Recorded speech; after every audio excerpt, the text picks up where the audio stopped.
fitness gram pacer test is a multitude series of events. Hey, I think. I'm recording. Uh-oh. Oh. Hey everyone, welcome to episode 3 of the PQB Podcast. I'm Baller. I'm the Pika player. I'm Quackus. I am First- another one.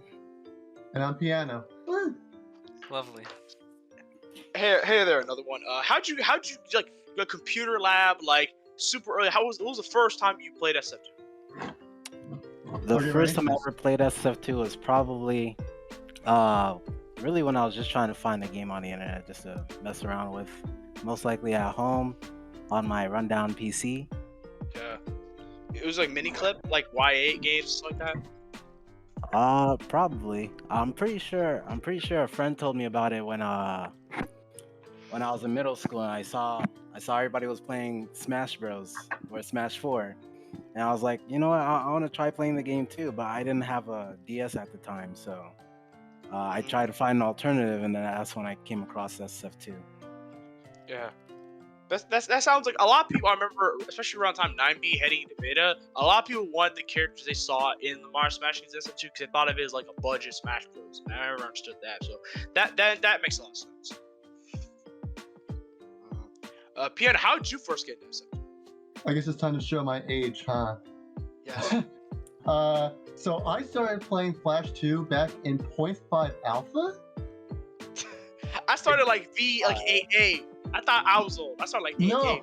No, so okay. I was playing in 0.5A in Alpha. So this was back around, I want to say 2010, 2011. Similarly, middle school, or like, I was either middle school or like late elementary. But it's a bit like everybody else. Either computer labs at school or at home on my Windows XP computer, because my parents did not get off of Windows XP till like 2015. So I basically, funny enough, I never owned a Smash game ever until Ultimate. That was my first ever official Smash game I ever played or owned. Mm-hmm. But I was in Smash, and I enjoyed Smash way back. I think one of my first introductions to the Smash game as a whole was the Runaway Guys LP for Subspace Emissary. All the way back then. Like 2012, I believe, because it only started in 2011, but I don't think they did the Subspace LP. Yeah, well, probably around 2012 was when I got into more of the, not competitive, but like that's when I got more to just the surface level, because like, oh, everybody's playing Smash. I don't have a Wii. I want to play Brawl. Oh, there's Flash 2, and I was a big Flash gamer back then too. And then later on, once I was always active through Flash 2. I just never was part of the community. I just did it on my own time. But eventually, I did like some Smash stuff at like my high school. It was like a Smash Club type tournament stuff, which was a mix of Smash 4 and PM. And then later on, finally, once I got into college, I got Ultimate and started playing Ultimate. But I've always been Flash 2 first. Yeah. Because I thought I was pretty old. Because I remember like when they added alternative skins. I think it was V8, I believe, where they added all skins. I think it was V8. Yeah, and I was hyped up. I'm like, yo, that's crazy. I remember they would do the showcases way back, not even like the 2015 one, like 2013. V8 was also the only version, I believe, with wall jumping, V8A. Yeah, I also remember when V7 had, or was it V6 or V7 that had Black Mage as a hidden character? Yeah. Into 0.8, and you were like, You guys are talking about ancient times. I can't keep up. Uh-huh. Yeah, me neither. Hey, I don't understand. Yeah, again, when people, it's always funny when people talk about the game, like, they don't realize how much I've been in part of this, and nobody has known me until, like, when I started back in 2017 with Anthers. But I've been around. Yeah. just the world and then some. Oh, And one thing I'll say is that some of y'all new kids will never understand about 9B Zelda. Some of y'all will never understand. we've all had experience. Y'all understand 9B MK? 9B MK stole games, bro. 9B Fox had like the dumbest back air ever. That never was stale. It was always strong hit. I miss Wario down there. I'm not gonna lie. Yeah, I miss Wario down there. 9B ZSS, like 9B Lloyd, y'all understand. I played 9B for fun. It was so much fun. Wario was down there. It was very fun, but it was chaotic. It was so toxic. It was ground pound that spiked every time. Yeah, I just remember when Naruto's Rasen Shuriken could go through everybody. Oh, remember when we had freaking transformations, like proper transformations. Was it even Smash? I forgot. Was it even Smash Ball, or was it just proper transformations? I think it was transformations. I remember that. That was crazy. Like I remember, like with Naruto, Goku had transformation. Ichigo had transformation. Oh, I think I know what you're talking about. Yeah. Yeah, those. I think that was definitely Final Smash. That was definitely Sonic. Final Smash. Oh Dude, my you can gosh! still Oh find my 9B god! online when you just look it up. I miss I don't know if Pikachu. there's a way for you to play it like actually online though. Yeah. Remember when you Actually, had did 9B Landmaster? have Oh my online? god! Oh my 9B god! had online. Yeah, Landmaster, bro. Oh my god, Landmaster. Oh, I remember. That was some of those talk. Because what it was is that I had a friend who was in high school. I think it was either high school or middle school where we constantly played with Black Mage. Because like I think my first main character in Flash 2 was Black Mage. It was either Black Mage or Goku were like the top two I Same used. here, Black Mage. And Yeah, same. I love playing those too. I also like dealt with Naruto and of course Marth because Marth. But yeah, I just remember going into it and it's like having so much fun playing Black Mage. And it's always funny to me because I would consider myself a player who's very good at fundamentals for Smash in general, as someone who's barely touched official Smash.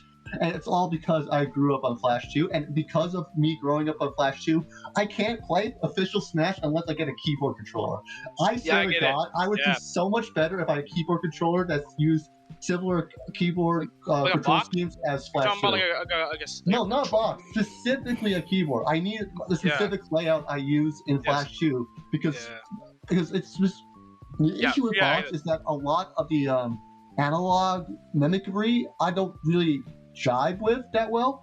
Like I need specifically the min-max digital input up, down, you left, need mechanical keyboard. I get it. Right. So, damn. Well, one thing I'll say is, okay, how'd y'all get into competitive SF2 though? That's a different question. That's my you AL first. Why me first? Because I've been talking a lot. I like you, big man. All right. So, essentially, it started off with obviously playing as a casual. I was kind of just messing around, and then one day came across a guy, Crimson Tanuki. Oh my And, Oh no! and No I way. got a lot of experience. so Crimson, he saw the way I played.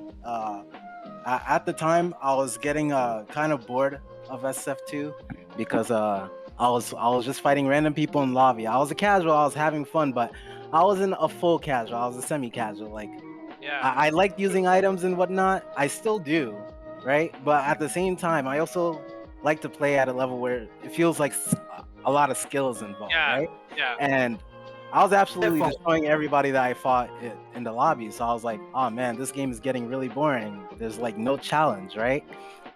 And then Crimson Tanuki was like, you know, you're actually not that bad. Are you interested in joining a crew? And I was like, I don't know. TNT? I don't know what this is. Yes, this was TNT. Oh. So I didn't know what this was all about.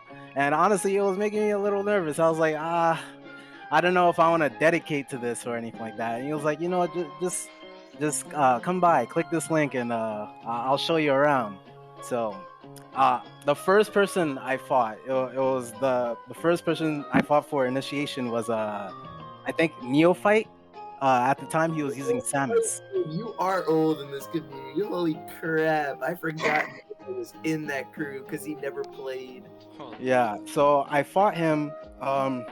I forgot how I did. I think I gave him a decent fight, but he was like, you know, this guy's actually not that bad, and he's using Goku. And the funny thing was the reason why I was using Goku in the first place is because like I mentioned before, I felt like everybody that I was fighting in the random lobby just wasn't enough of a challenge, and I also felt like Goku was one of those characters where, even though I've heard some people talk about him in a way that seems demeaning, but when I look at him, I feel like he's a character that had so much potential. It's just the right player needs to be able to unlock it, right? So I was like, you know, I'm gonna be that player. So that's how I picked up Goku, and that makes then eventually I came across I don't know who I came across first. I think it was either it was between Godly or Vapor, but that's a little later down the line. First thing that happened, we came across our first crew battle. It was TNT versus Smash Circus, and they sent in How JMac how first. strong was the Smash Circus? Was it still like the nowadays like super busted Smash Circus, or was it like an older Smash Circus? Because they have levels. There's like eras of Smash You Circus. were a fan. I honestly don't know. Like Yeah. I was just the new guy who seemed pretty good. Dude, you But were. Bro, I remember when you were talking so much about how you wanted to join Smash Circus. Oh my god, Smash well, Circus. that was because I was looking forward to, cause the way I saw Smash Circus, I thought it was a opportunity to get to fight stronger opponents and keep learning and growing at the game. So I remember people used to compare my personality to Goku a lot, and looking back at it, I can see why. I don't think I honestly I feel like that's kind of fallen off a little, but I'm still like looking to, keep improving and fight stronger opponents. But at the same time, yeah, things have kind of like changed over time. But so what happened was the first person they sent in from Smash Circus was JMac, and it was JMac versus TNT. And all I remember was this man JMac. I think I don't know if I was the first or no. I think I was the fourth person they sent. No, I guess the order doesn't really matter. The gist is this person JMac ran through 14 stocks, right? And mind you, Sheesh. this I'm the same guy who thought I was fighting random people in the lobby, thinking I was a shit because no Makes one sense, was right? giving me much of a challenge, right? Sounds right. And I didn't want it the easy way either. So I'm like, I didn't know this was humanly possible for you to play at this level, right? Yeah. So I'm like, oh man, I want to become that good, if not better. So that's when I started putting on the grind. I started watching a ton of YouTube videos because there were no videos on the internet for me to be able to learn about how to use Goku or anything like that, right? Yeah. So I was like, I never really played fighting games before. Like I said, I was a casual player, right? So I was just watching a ton of YouTube videos, like how to run drills, how to I learned about fundamentals and whatnot. I was like, what are these? I would spend hours labbing and practicing and trying to figure out how exactly I can improve. My goal was to basically teach myself how to learn, and that's still kind of my mission because I feel like being able to teach yourself as a player is really the ultimate skill you can have. Like if you can watch your own VODs and improve just by looking at your own matches and conquering something that gave you trouble before, then you're good to go. You're gonna keep it growing whether or not you see it in the moment. So I was training, I was looking at YouTube videos, and then eventually I got accepted into Smash Circus. Godly and Vapor always fight about who recruited me. To be honest, it was so long ago I don't remember. But so after all that training, after all that practicing, watching the videos and whatnot, I was sent in. I don't know if I was sent in first, but on my first crew battle, I managed to take I think it was 9 stocks. I got MVP. I think Godly was sent in. He took 7, but because it was laggy, he wasn't able to take more. Yeah. But yeah, that was like my debut kind of Yeah. to the competitive, because that's when people initially you started seriously. hearing about me. Yeah. Aren't you a PR? Wait, can you say that again? Aren't you on the PR list of 2021 at like Yeah. 39? I believe? 28th, I think. 28th or 27th. I was 'cause I know, 27. yeah, because I know you and Mr. M were like right next to each other. Yeah. So, that was like my debut. That was when people started to hear my name, and Yeah. at first, it was weird because I wasn't used to the amount of support that I was getting at the time. So, like, this guy is playing Goku and he performed so well. I didn't even know Goku could do these things, right? That's kind of like the feedback I would normally get. Like, I didn't even know Goku could be played like this. And then I heard about another guy who once played Goku. And Right. this guy I had never heard of him before, but he apparently created an awesome training mod as well. I was like, oh man, I've always wanted to learn how to mod a game, and it's the one and only Monty Flavian, right? And I was trying to get this guy to coach me, because he has all this knowledge and experience, and he was once a top player as well, right? And I guess back then he didn't really play SF2 as much because he was busy with college. But I tried to reach out to him and get coaching sessions with him, but he was always busy. So I literally, so for the longest time, I think it was 6-7 months. It felt like a year, but it was probably not as long as I thought. But I never really got a coaching session with Monty back then. So I kind of just tried to make do with what I could. But like the idea of having someone who was better than me with Goku also kind of like drove me to keep pushing. And then I came across Mr. M later down the line. Oh, that was a fun time. It was So like big bro, little bro. I get it. That makes sense. yeah, it felt different, And Mr. M definitely gave me those vibes. So I kept playing Goku. Mhm. I kept playing Goku. I kept trying to improve, and eventually, I came across Mr. M, and he was the way he played Goku was a lot more. I don't know how to explain it. It was very different, He wasn't afraid to take the big risks, but for what I was learning from the YouTube videos, where I should like play a little more safe. I should try to make sure every move that I make is worth it. Like I shouldn't try to risk death. But this man would put everything on the line, every single stock. It didn't even matter if he was down. I was like, what is this guy doing? His go-to combo was he would utilize up B within it, and he would always take you to the blast zone with the up B and finish you off there. I'm like, I did not know. That didn't even cross my mind. I was like, you can do that, right? And I started looking up to this guy. I was like, oh man, this guy's Goku is crazy. So I spent months trying to emulate and copy what he was doing, but I just couldn't, right? So I was like, all right, maybe there's just a bunch of other fundamental things that I just need to grow and adapt to. So I started coming across more players like Ender, Godly, and all those, mostly from Smash Circus. But then it started branching out because I started participating in tournaments. And at first I was doing fairly well. I was getting like top 16. Yeah. Right. And since I was fairly new to the competitive community, I thought I was doing like pretty well, right? Because that's showing quick growth. But a lot of the growth that I was showing was based off of the fact that I was practicing a lot of execution. I was simply running drills. I was trying to get to the point where I could press buttons without actually thinking about how I'm gonna do a certain action. Like, so things like that, right?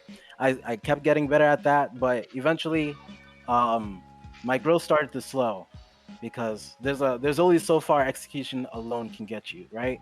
Even if you know how to press the walk button or jump onto a platform, if you don't know what you're gonna do when you get there, there's no point, right?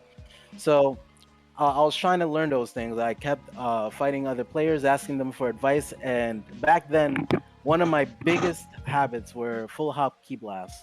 I did not know how to do much else aside from that, especially when I'm fighting somebody who's superior to me as a player, right? Yeah. And I also didn't know how to kill anybody aside from gimping. You also didn't know how to do Samus. Yep. I knew nothing about matchups. I knew nothing about certain tech. There was just so many things I didn't know, right? That makes sense. When you're stuck in a small pond, like random lobbies, there's a lot of things. Yeah. So I was thinking, all right, there's a ton of things I don't know, but since I was new to all this and having a challenge was what I wanted, right? losing never really bothered me. I was never really negative about taking an L. You know, I always thought of it as a learning opportunity, and that's how it was for a while. But then I started getting feedback like, "This guy's boring." I'm like, "Ah, I'm boring," and I was like, Why is that? Why do you think that is?" And I would get things like, "Oh, all you do is that full hop key blast, and that's the only thing you rely on, right?" Or all This you is do is sounding gimp, very familiar to me. this and that, right? So I was like, right now it's kind of the only thing I can do, right? But it's not gonna be like this forever. I'm gonna keep on improving as a player, and eventually that's gonna change, you know. So I Yeah. was like, all right. Right now I'm new. There's not much I can do, even though I'm performing well. You know, there's still a long way that I need to go. So what do you think I should do as a player? I would go around asking that kind of question. And normally, like at times I would get like good constructive feedback, but normally it was just kind of toxic stuff, you know? Things that really didn't help me as a player or steer me in the right direction. So that's when I like kind of just brushed it off and thought, all right, yeah, I did say I need to be my own best teacher. So that's kind of what pushed me forward. But over time, it kind of like, you know, piled up and it started affecting me, right? So my performance started going down. I plateaued a little bit, but then I would also push myself again, be like, nah, I can't let this slow me down. I'll need to improve. And it was kind of in a loop, you know? Then eventually, um, I forgot what happened. I think I played in the hexagon after weeks of labbing, trying to lab out new combos and whatnot in order to make my combo game more appealing to the viewers, essentially, and also to better my advantage state. Because a lot of what I got was you don't play neutral well, and you always depend on down air in disadvantage. Really, I use down air because it not only takes you away from a potential hitbox of the opponent, but also acts as like a counter attack as well. So that's why down air was kind of my go-to. But I would use that, and I would think, all right, if I'm gonna get better as a player and make sure I'm playing in a way that I can both have opponents that enjoy fighting me, I'm gonna have to make my combo game better. That was my mindset, right? Because if everybody's bored fighting me, I'm never gonna get to fight strong players, right? That makes sense. Yeah. Yeah. So I didn't want the strong players to be like be tired of dealing with me. Essentially, is what happened. But I spent a lot of time labbing, and I ended up getting a high placement in the hexagon. I think I got fourth, Yeah. and I was really happy about that, right? And so I was like, all right, so maybe practicing my combo game and execution is the key, right? And you guys probably already know this, but that's not the Yeah. case. So after a while, um, I kept getting beat, right? I was like, what's happening, right? Even though I know all these combos and whatnot, they're not helping me because I can do the combos, but I can't set them up. I can't put myself in a situation where I can actually utilize them. So all these combos I know how to do are useless.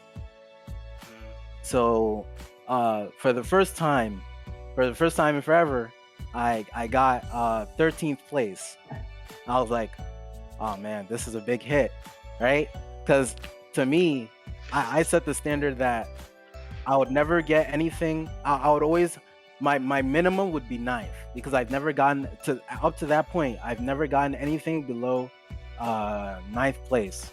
I've always gotten seventh, seventh, ninth. Then occasional. I think one time I got fifth. Right, hexagon was the first time I've ever placed that high in a tournament setting. Do you want me to fact check you? Yeah. Oh yeah, sure. Go ahead. Yeah, so 25th at Exodus 3, 13th at Vibe and 6, 13th at Battle for Big Top 18, then 9th at Last Chance, 9th at Battle for Big Top 19, 4th at Hexagon, 9th at Worldwide, 7th at Horizon, 9th at Fight Club, 7th at Mac and Cheese 5, and then the 13th at Battle for Big Top 20. Okay. Okay. So I think it was you said how many times did I get 13th? 3 times that season. You're out of the first 3, 13th was your best placing for the next 2 after the first one you entered, and then 13th was the placing you ended the year on at Battle for Big Top 20. Sounds about right. Did I get 17th at one point? No, you didn't. No. Just Okay. straight out skipped out on that. Okay. Imagine. But okay, so I forgot about those. But basically, 9th was kind of like my baseline, right? Yeah.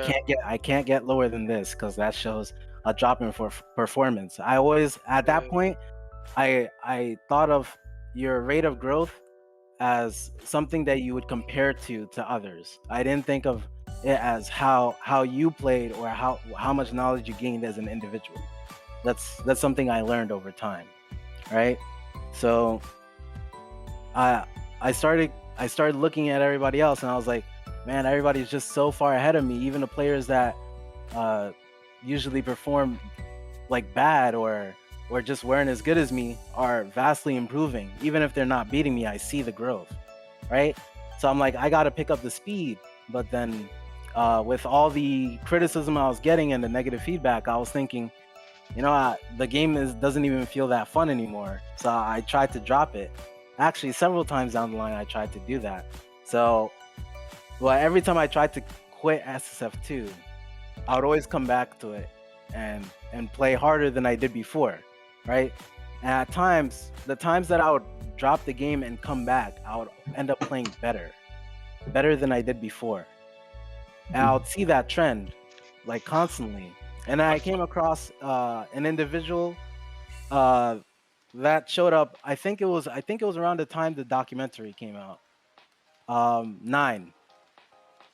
And That's me 9. and 9 had a pretty long talk because the first time I played him, he played as Ichigo, and we had a good back and forth.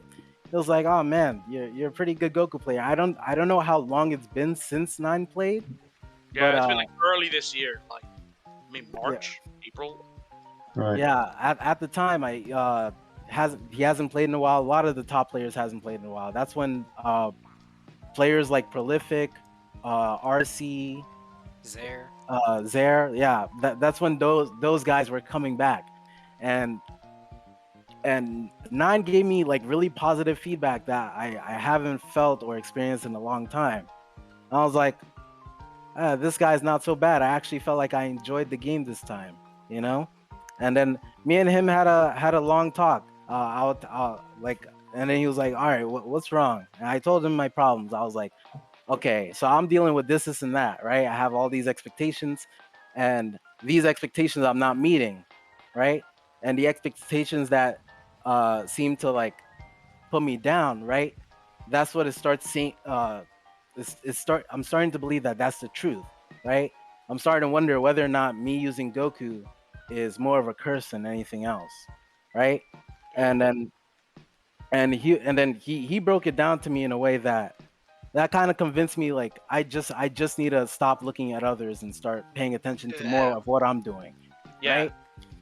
And others started giving me those vibes too. And I remember back then, I tell Ender this all the time because he doesn't believe me. But I played Ender one time. He was playing Rayman. I think I was playing him in a random lobby. I remember back in the day when I was a casual, I fought Ender's Kirby.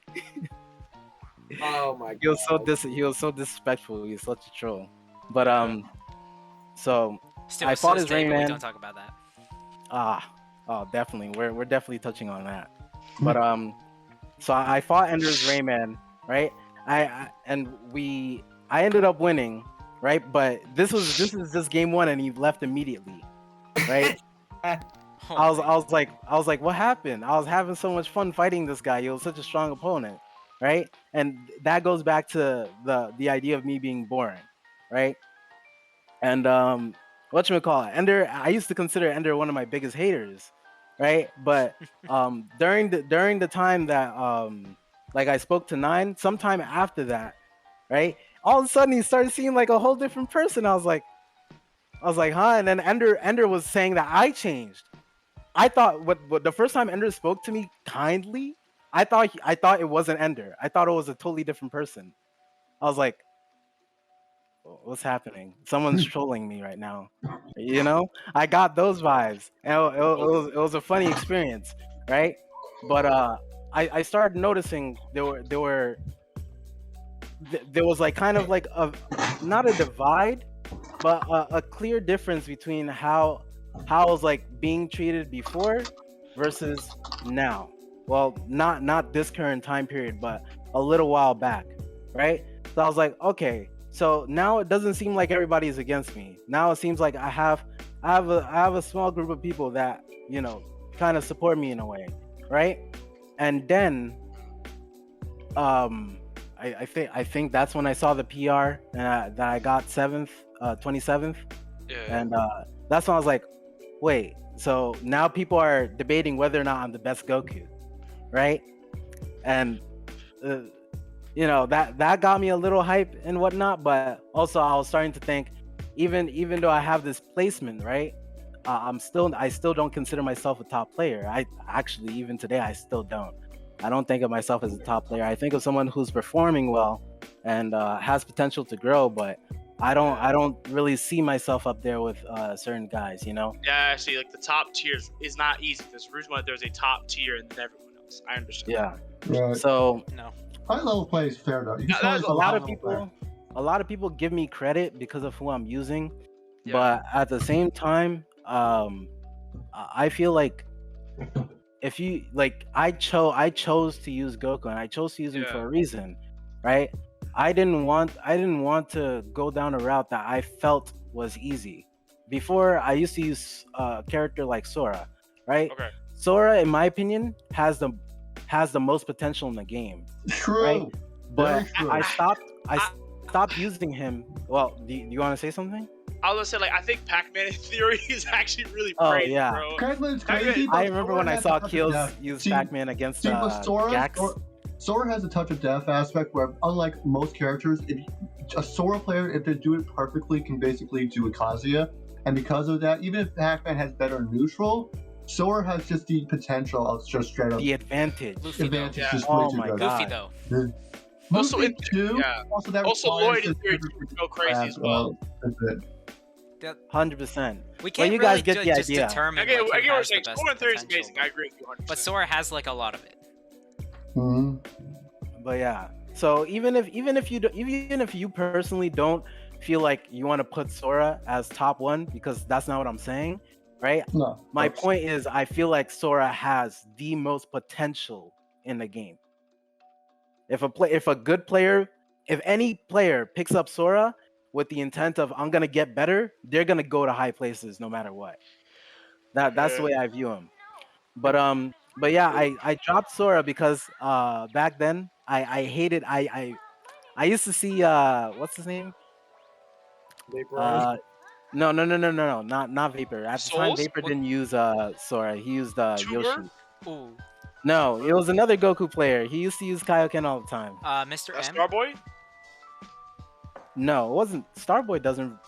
He was a lot Starboy, of Starboy uses Kaioken a lot. Yeah, which I see is a bit more than he does.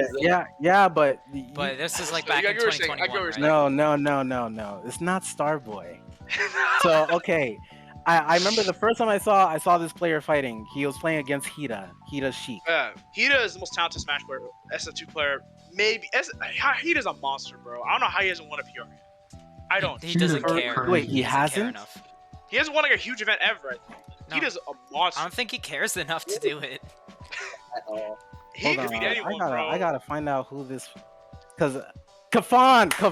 That's who I Oh was yeah, thinking oh yeah. about. I Oh my remember. God. That's an old school name. Oh my. That's a Okay, 2021 name. Okay, Yeah. I was That's thinking amazing. Kafan. All right. I remember Kafan. So I would see the way everybody when you're watching Kafan play, right? me as who I was at the time, I was watching Kafan, and seeing him play is entertaining as hell, right? Every time he's on screen, the viewers go wild, right? I wanted to give out those vibes, but at the same time, I was like, but he doesn't play the way I want to play, right? Yeah. He uses Goku, but the way he plays him, to me at the time, didn't emulate skill or knowledge, right? Whoa. That's a little. No, No, but he's trying to word it. He's trying to word it in a understand. way. Understand that this like is Goku. Is that what you're trying to say? no. Understand that me at the time, right? I'm looking at him from a noob's perspective, Okay. right?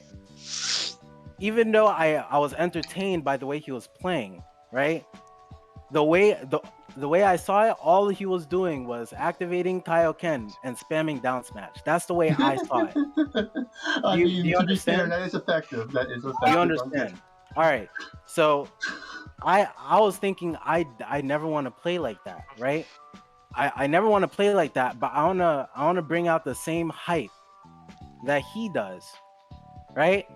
I wanna bring out the same hype, but I wanna know and feel that I'm playing in a way that emulates that skill and knowledge that I want to bring out. Obviously, the way I thought back then is not true, right?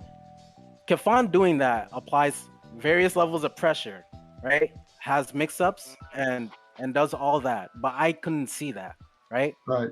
But really, it's still not my play style today. You guys already know how I play, but Yeah, Um, US more stocks. That's how. but yeah.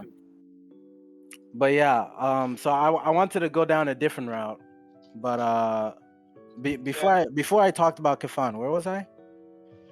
You talked about a lot of things. Actually, yeah, you kind of. Yeah, have. It's that's a pretty kinda why I winding didn't wanna go road. first. That's why I It's been kind of didn't want to go wow. first, because my story is kind of a long story.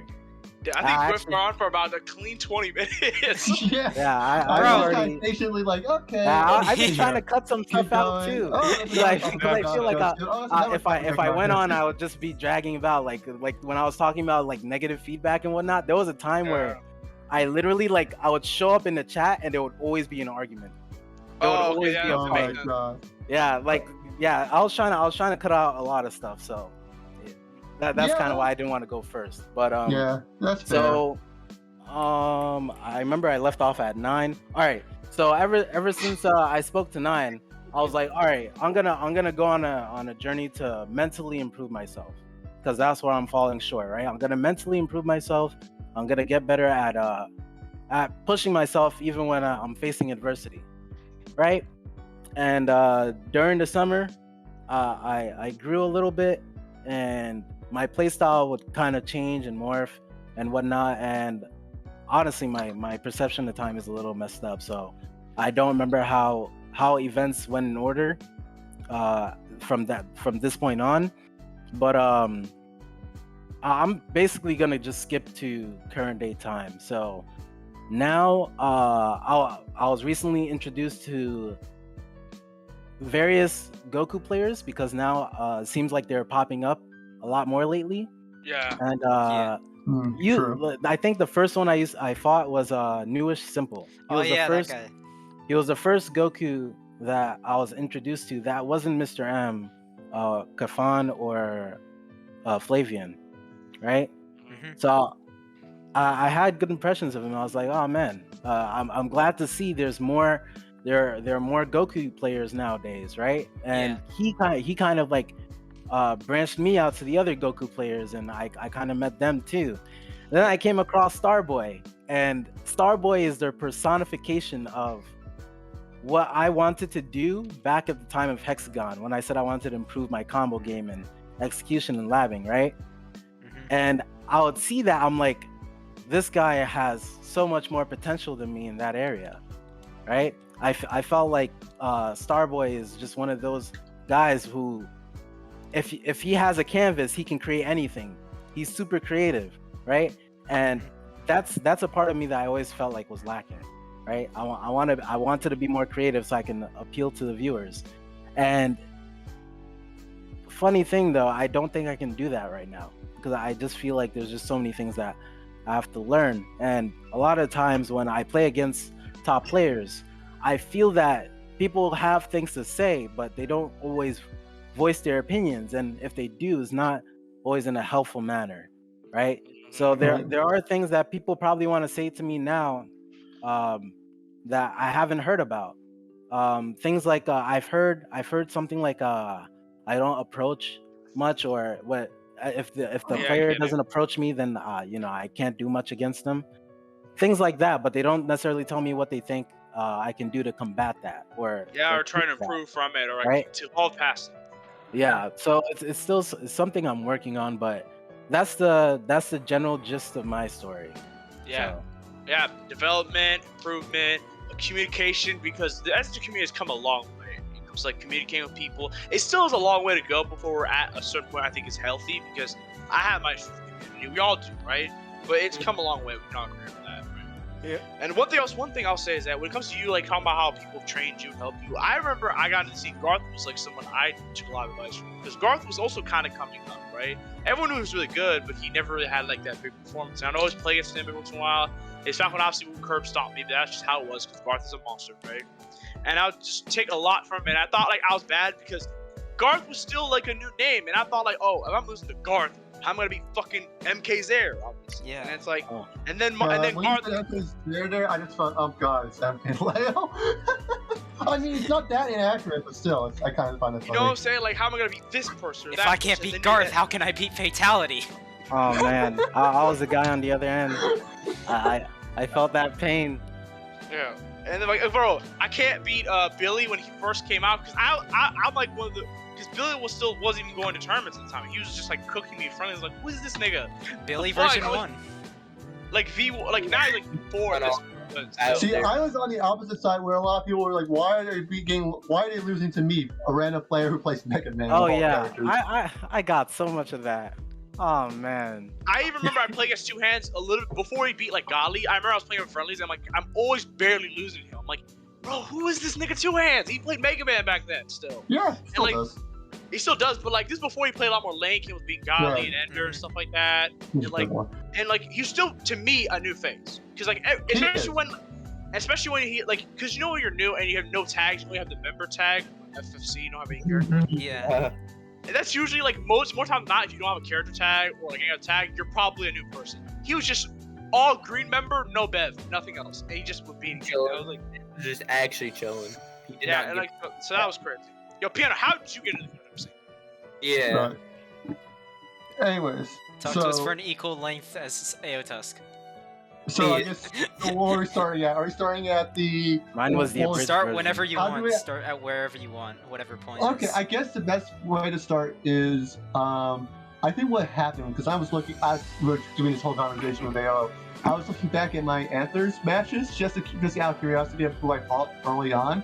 Oh, I remember Anthers. So, as you probably wouldn't expect it, I started competitive Flash 2 during Anthers. Not early Anthers like a lot of others. I started around the 2017, 2016? 2018. January 2018. 2018 Anthers. Okay, that's still legit, yeah. Yeah. So I started Jan 2018. I was initially a lot more of like Link and Game & Watch, because at the time I was a big fan of Brayfruit and his videos with Game & Watch montages for Smash 4. So like Game & Watch was the character I wanted to like main at the time. But eventually I kind of went from Game & Watch to Link to eventually Mega Man. And by the time I entered Anthers, I was like a very heavy user of like Link and Mega Man. I liked the idea of just zoning and the whole concept of like a rank system and all that type of stuff. I was like, oh, Mega Man has this move called Mega Buster.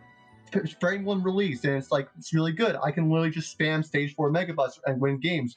Let me just abuse this one technique or this one move for ranking and just basically only fight people worse than me and avoid people better than me. And that's how I started with Anthers for a big portion of the time. Frame 1 release? Well, like, yeah, Mega Buster's frame 1 release. Yeah. It's a frame 1 move. That's how you built your playstyle with anticipation and whatnot? Yeah, really. You know, I learned that from watching you play that, by the way. The reason why I liked Mega Man at the time was because really it was just a very like like it carried me. The play style, nobody played a character. Nobody realized that it was like such a strong move that had no counterplay on reaction. So like, okay, let me just use this, and it got me into starting with Anthers. I was able to play players like I didn't even realize this. I fought I fought Vash, I fought Danny, and I even fought like Nady back in January 2018. None of these people knew me at the time. I didn't know them at the time. I think I barely was aware of Bowler, back then, because Bowler did the community individual character montage stuff, and I got interested through that. But because I was like basically just linked just Mega Man, and then as time went on, as I got better and better on Anthers, I started doing a lot more better players. I was doing even versus Danny. That's why I knew Danny way before a lot of like the competitive stuff and before he got into Ultimate. And eventually, I think it was Vash who messaged me to, hey, there's this tournament for, I think it was one of the Waluigi tournaments, Mischievous Waluigi. Not Mischievous, what was it? Codename, oh my god. Yeah. And it's like, oh, want to join in? Here's a bracket for challenge. I never really was on challenge before, not that much at least. So I got to that for, I think I did even some, I want to check like challenge actually, because I remembered I must have had some very old tournament sets I joined way back when on, because I have like 5 pages of this one quickly. Yeah, I got tournaments down in 2019, 2018. Yeah, it was Super Smash Snow Days 10 was the first tournament I joined. It looks like that was like a proper it was just a Anthers tournament, it looks like. And Smash Island Revival, that was the first big one I think I was in. And it was, again, a lot of these tournaments, nobody really recognized me besides like Danny and Bash, and I got good there. I got relatively good. I didn't really go heavy on the brackets though, because I got a forced DQ in a tournament because my opponent was playing Meta Knight against my Mega Man, and I lived like 180% from a down air at the time and still lived, and they thought I was on 0.9 knockback modifier. Nobody played Mega Man, nobody realized how strong and how heavy Mega Man was at the time, so like I don't blame it, but I was like, oh, people thought I got I'm using like a knockback modifier. I didn't want to accidentally cause issues with the community. That's funny as hell. And I was like, okay, let me just avoid the community because I don't want like the bracket stuff, because I don't want to actually be like looked as infamous as a knockback modifier even though I didn't touch anything, you know, that type of mindset. But then eventually, back in 2020, that was right around with COVID starting, and I was like at home. I had a lot of time for free, and then I was like, okay, let me actually try to do proper tournament matches, because I think it was it was Hydra Prime who I fought a little bit on Anthers, wanted me to go into this tournament bracket. It was Omelet, I think it was Omelet 2, and I got second in that tournament, losing to RC, and I beat Hydroid in winners finals, and it was just Run Simon was like top tier ish, and I was like, oh, Mega Man beats Simon because I 3-0'd Hydroid, and I remember that she was like, oh wow, you're like a really good player, you would be great. And from there, I started doing a lot of like competitive stuff in January 20, like the first half of 2020. And I didn't get PR, but I did do relatively well for a no name. I was in Valor's 3, I got like 49 for something. It's like my worst showing or whatever.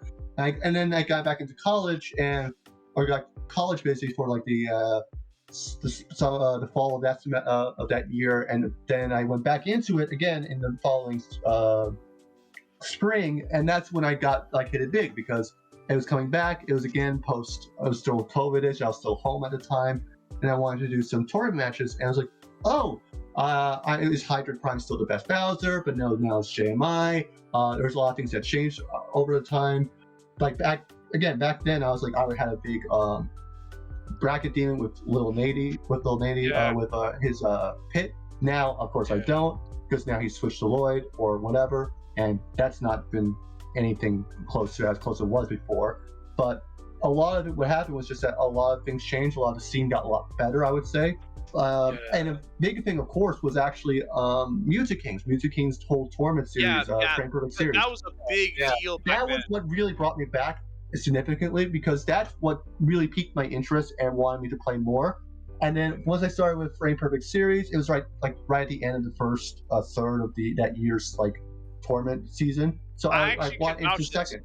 As Yeah. someone who was still living in Africa at the time, this is actually one of the reasons I actually started watching SSU again. Because Right. I had left the scene around maybe in 2018 because I was watching Ultimate. Also, I still live in Africa. There wasn't much of a scene there back then.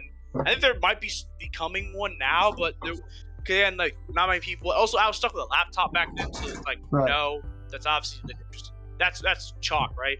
And so they got pretty good views. I think like 1,000, maybe 2K. Few thousand. So yeah, Flash they have 2 pretty good popped off viewership in FPS. And honestly, because what happened was that I did FPS 4, and after FPS 4, I was like, let me continue playing with Flash 2 and go for whatever season, because it was right at the end of the first third. I then started with May Madness in the second third, and from that point on, I popped off really well.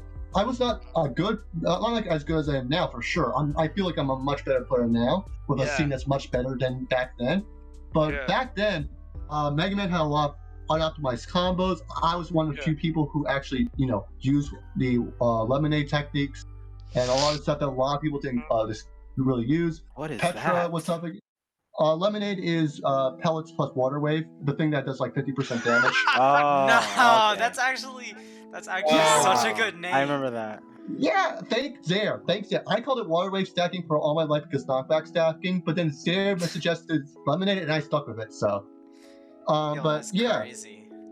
a lot of I remember because a lot of people called Mega Man a low mid tier or low tier, and I was like, no, this character is very good. You just have to understand how to play. I know Charby was the big Mega Man at the time, but for all intents and purposes, Charby's a Swordy player, not a Mega Man player, because he played Mega Man so heavily on the normals and the aerials, and not at all use any of Mega Buster whatsoever, which is the biggest portion of his kit. So when I played, I was super reliant, almost too reliant on Mega Buster. But as patches went on, especially with the addition of pellet canceling, I was able to use more and more of my aerials, mix it up with my normals and my projectiles. And now you see Mega Man right now basically a high tier character. A lot in part of me and Kraft especially, because a little going ahead, but when pellet canceling dropped, Kraft discovered a lot of the initial tech, which was basically the pellet cancel bear, the pellet up air stuff. There's a lot of stuff that Kraft specifically found that I could not actually really use because a lot of the inputs for it are very difficult for a tap jump user, which I am.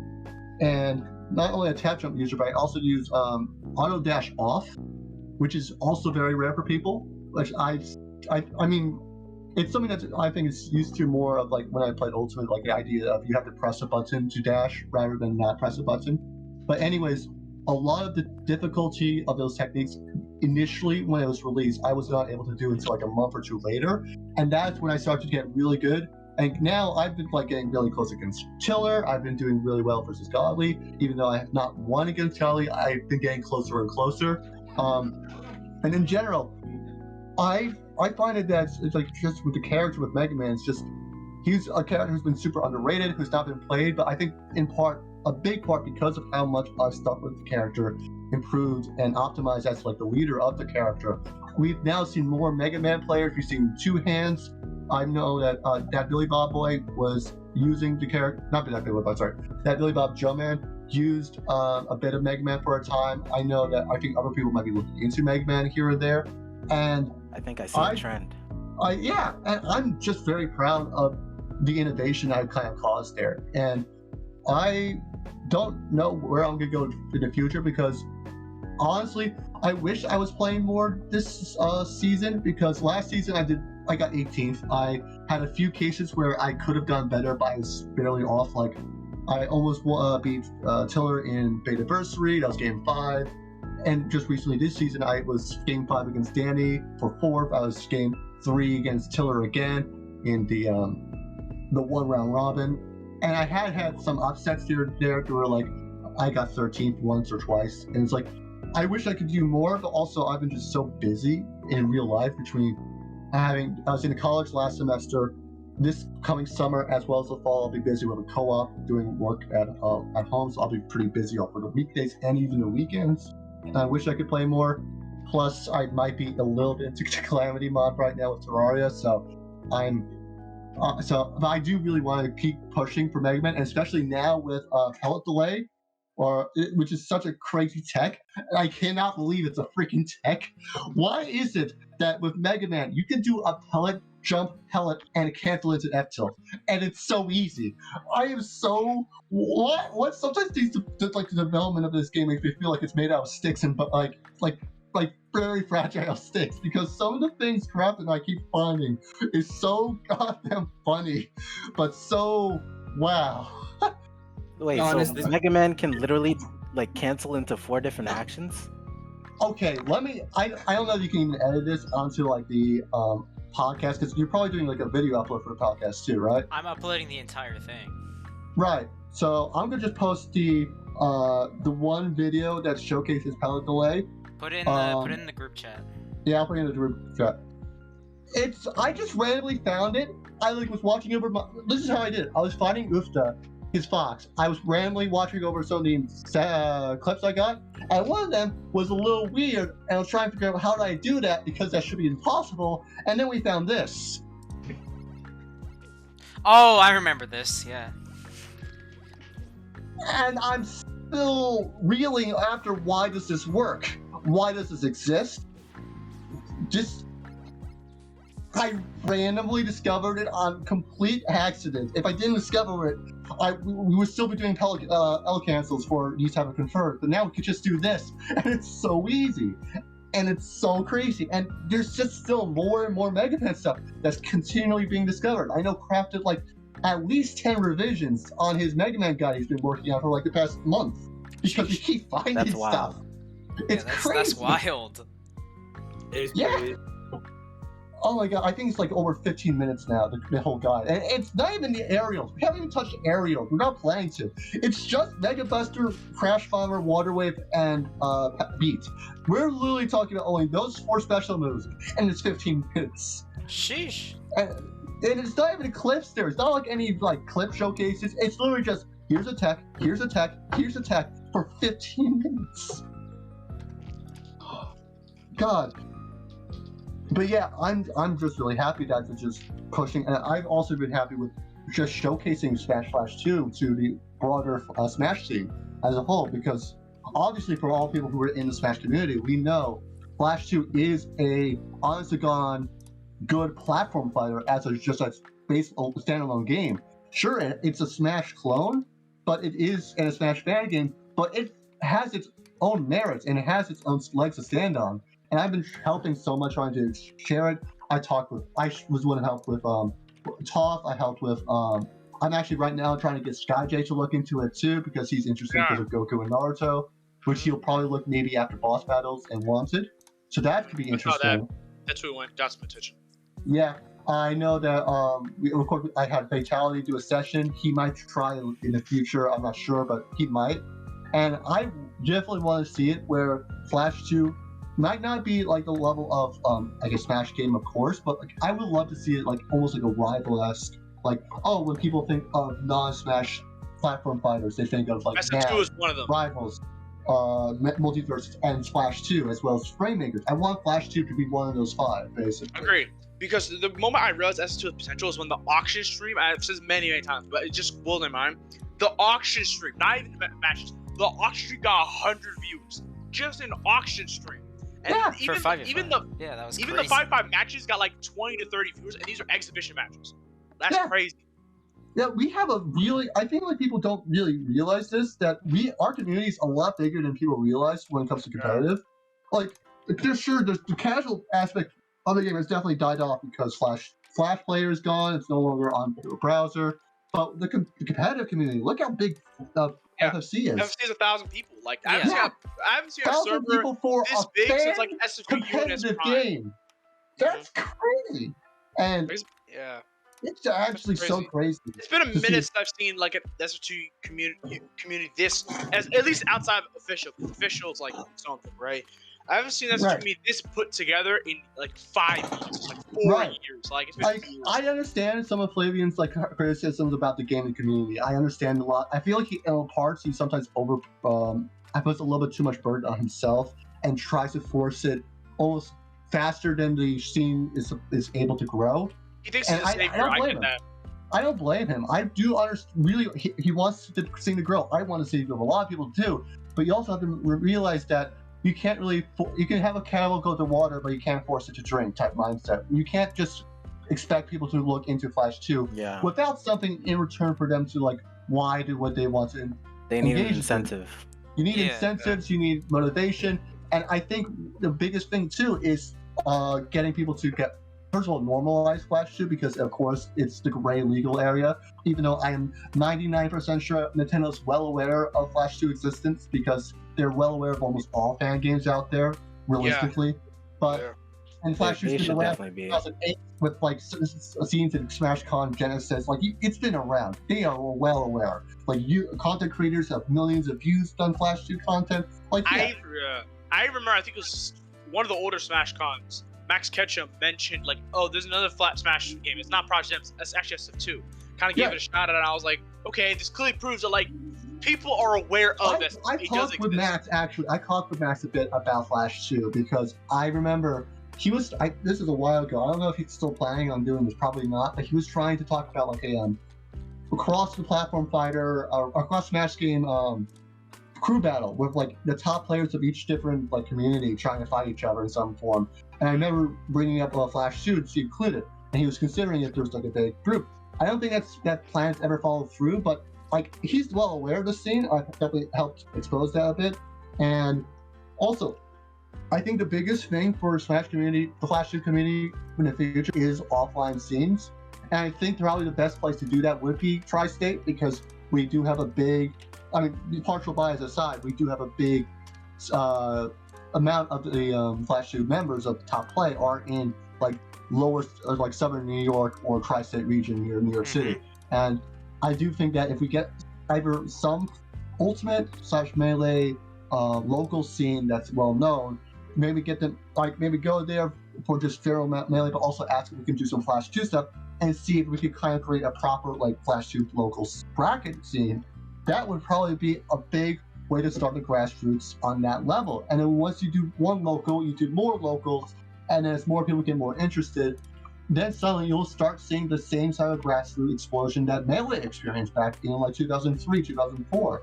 Like that's kind of like, 2003, 2004. Like that's kind of how you have to do it if you really want to get to like the size of like without the develops, like without the Nintendo support or the AAA support of like a Nash or Multiverses or Rivals or anything like that. You need to do it very grassroots based, and that's one of the biggest things I think we have to go forward. And I don't think we're going to see much exposure growth, if that makes sense. Like we can see more people join, we can see scenes getting bigger with more people looking competitive. But I don't think we'll get that notable like, oh, people recognize this as a competitive scene type mindset until we expand in the local scene and the offline scene first. I mean, getting sponsored by Metafy was that's huge. Pretty big. That is actually one of the biggest things too. Yeah, outright. Honestly, like I think Metafy is up there with Mewtwo King's Frame Perfect series. True. Yeah, I think it is. Because like, if it's a big deal that Papa John's did stuff for Smash, it's big that Metafy did stuff for SF2. Yeah, for sure. Because, I mean, I was always a little interested in doing Metafy coaching, but my content creator like numbers aren't as good enough for the 1K threshold just quite yet.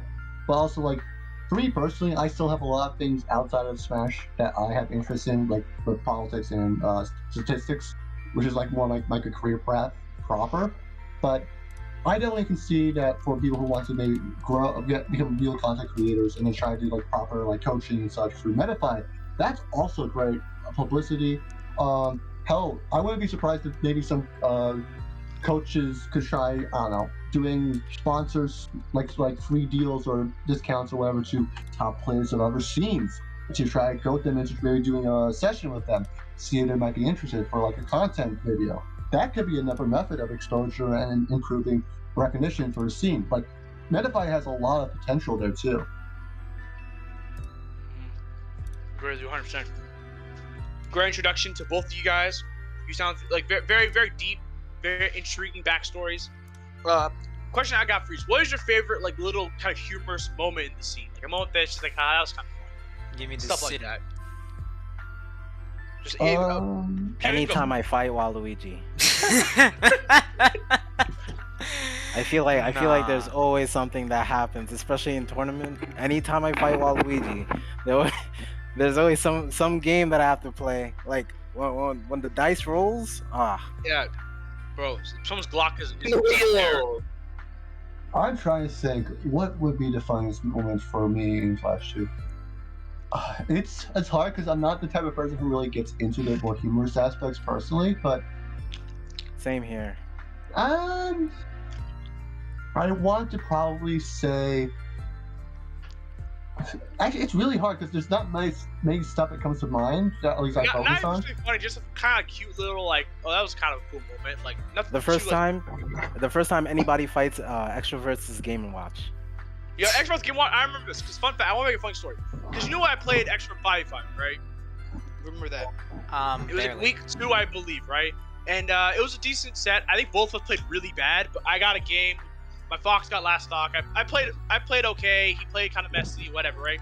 What happens is we played friendlies after, and his Game Watch beat the brakes out of me. I was so upset. I was like, how is your second best character and he's moved better than your main versus people? That's crazy. I think for me, like at least me personally, probably the two biggest, and no, not negative to either the players I'm mentioning here, but both Godly and Narga when they rage quit against me when I beat them in their first sets. I think that's the funniest part for me because I 2-0'd Godly and he rage quit, and I 2-1 Narga after reverse 2-0ing, and he 3-stacking my Mega Man with a Fox game 1 or something, and it's like Fox, huh? Yeah, he used to have a Fox. In 2021. Yeah. I didn't know Narga Fox existed, bro. What the fuck? It was game 1 was a 3-stock in his favor, or something similar to that. Game 2 was very close, but I barely won. In game 3, I 3-stocked. It was like, by like the 3rd stock, he just raged quit before himself. I was like, oh, okay. Moment. Yeah, Mega Man has that sort of like mental aspect where just you don't like fighting him, but I like fighting you. It's great. I like fighting Mega Man though. I know, don't get me wrong, you're an awesome player and whatnot, but goddamn, I have this on screen fucking makes me go insane. I play like a Mega Man boss, and a lot of people call me like I play like the gameplays Mega Man, and it's always funny to me because I never touched a Mega Man game once. I feel like you can have a meme for everybody. Yeah. Like for me, it would definitely be SDing. Like I can't go for a tournament run, and I can't go for any tournament run without SDing. That's like a rule. I used to think with Godly, there's always going to be at least one F I remember it was Voltscore 5, and you're playing J-Mac, and like, bro, you SD like 6 times in that set. It was so funny. It was like half your stocks every single set. I can't. I don't know. I don't know why. Oh my god. Wait. Oh, I think because 2021 was the era of DK. I had no idea how to DK combos as well. I did not actually do ledge hogging at all. I did not really know how to reliably edge hog. So DK could just like re-grab for free against me, and I couldn't do a thing about it. Even though I could like water wave actually in hindsight, but God, I remember when both it was JMI, RC. The only DK at the time who I beat, like actually beat, was Kai, which I find funny too because I'm only 1-0 against him in sets. And it was his DK, and that was the only time. And like, I think it was like a 2-stock or 3-stock each time because DK Mega Man is a +3 Mega Man matchup realistically, except for if you get 0 to death at the time.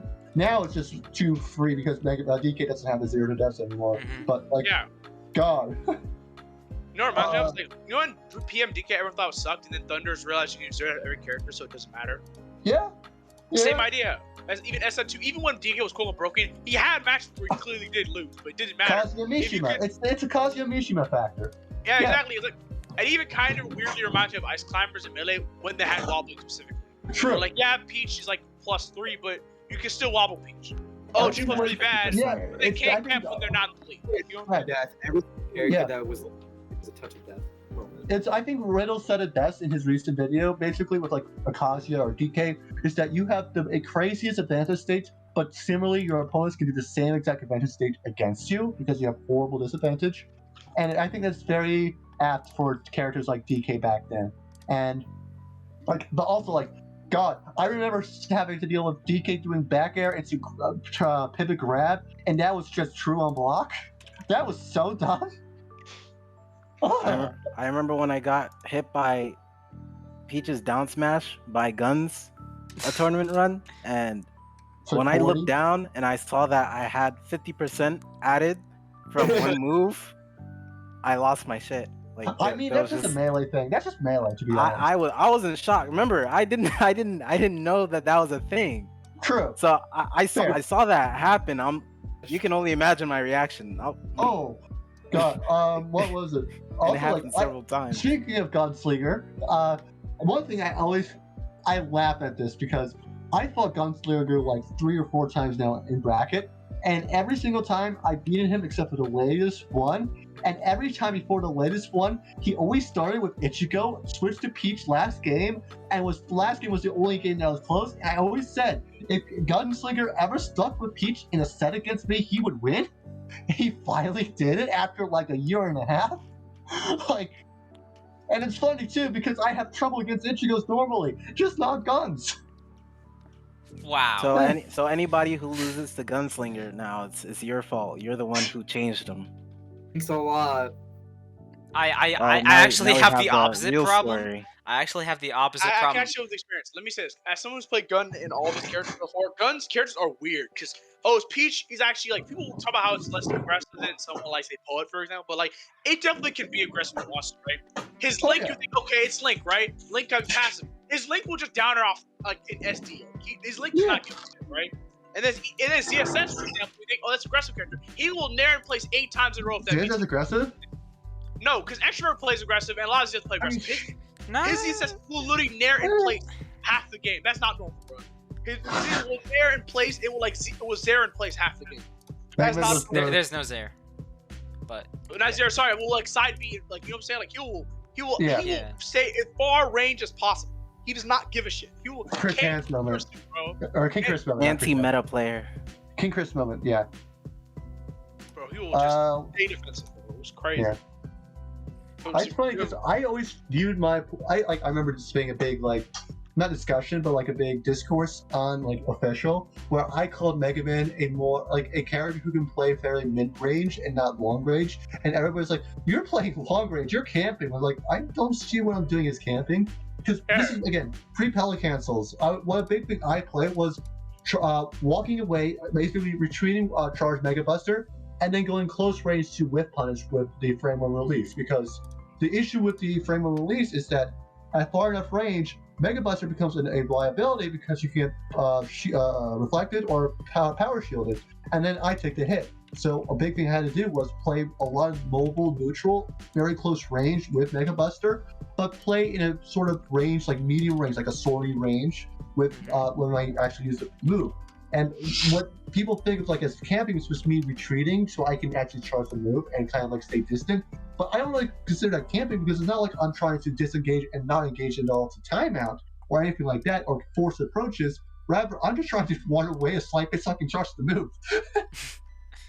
I'm not gonna lie. I feel like I have a similar issue. For me, is like whenever I play aggressive, I feel like I'm playing like I feel like I can't find a medium between playing aggressive and not being unga bunga, right? Yeah. And playing more passive and not playing as though I'm scared. Yeah. You know, trying to find that middle ground is like pretty It's difficult. tough. And now I just do Water Wave because Water Wave's the best projectile in the game. And it's not even close. That's the hilarious thing. Why does this character have this? I don't know. Y'all know how bad Water Wave is, right? Like how stupid good it is. Yeah, I remember bro, when that you shit is locked actually someone in. monstrous. Bro, that's like That is the best projectile in Smash history. maybe. Yeah, no, it is. It quite literally is. There is not even Key Jacket is better than Water Wave. I'm not kidding. Wait, word? Key jacket. Like the thing where Pac-Man had like the key on him as On a the body. hitbox. Same thing as like Ness's was it Thunder PK Thunder Jacket? Macket. Yeah. Check it. Like where you So- had Or the a Pika strike Thunder raid? attack to you. Yeah, so basically with Water Wave, if for people not aware maybe on the podcast, it's a projectile that can be shot from the ground or the air that's completely transcendent throughout the whole move. When it lands, it functions similar to like Power Wave from Terry in like of course Ultimate also like King of Fighters and Fatal Fury, where it's a ground move that continuously goes on the ground. Only it's multiple projectiles in one. You can't reflect it or power shield it unless you have a long-lasting reflector specifically, because you only reflect an individual part of the projectile and not all of them at once. Hopefully that gets fixed next patch. Please, Darkenback, please. But basically you can't reflect it. Each hit's like 8% damage, but because of Lemonade, where you can get knockback stacked into the hitbox pellets, keep you in place, you can take like 30 to 40% from like one interaction, combo it into all your aerials and specials. Like you can combo it into side B into up air and kill at like 60. I've done that before. I've done that multiple times actually. You can also, I remember, I've seen it. and because of I've pellet definitely cancels seen it. now, because you get locked in, you can do Lemonade, pellet cancel bear, like reverse bear, or just plain old bear, and that can just not only kill at like 100 raw, it can kill at like 70 or 80 because cross up DI, because you can't react to the DI cross up. It's that good. It's monstrous. It's actually a war crime. Just put it into perspective, like that's actually pretty busted. It really is one of the craziest moves in the game, and the only thing that's holding Mega Man back is because he has piss-ass aerials. Agree. Bro, I remember I literally would play Puff and camp in the air, and you have to try so hard to catch me in the air, bro. I swear. But It's also, actually- to be fair, in specifically the Puff matchup, I can just do Nair and you can't go Yeah. close to me. Yeah, I agree, though. I agree. Yeah.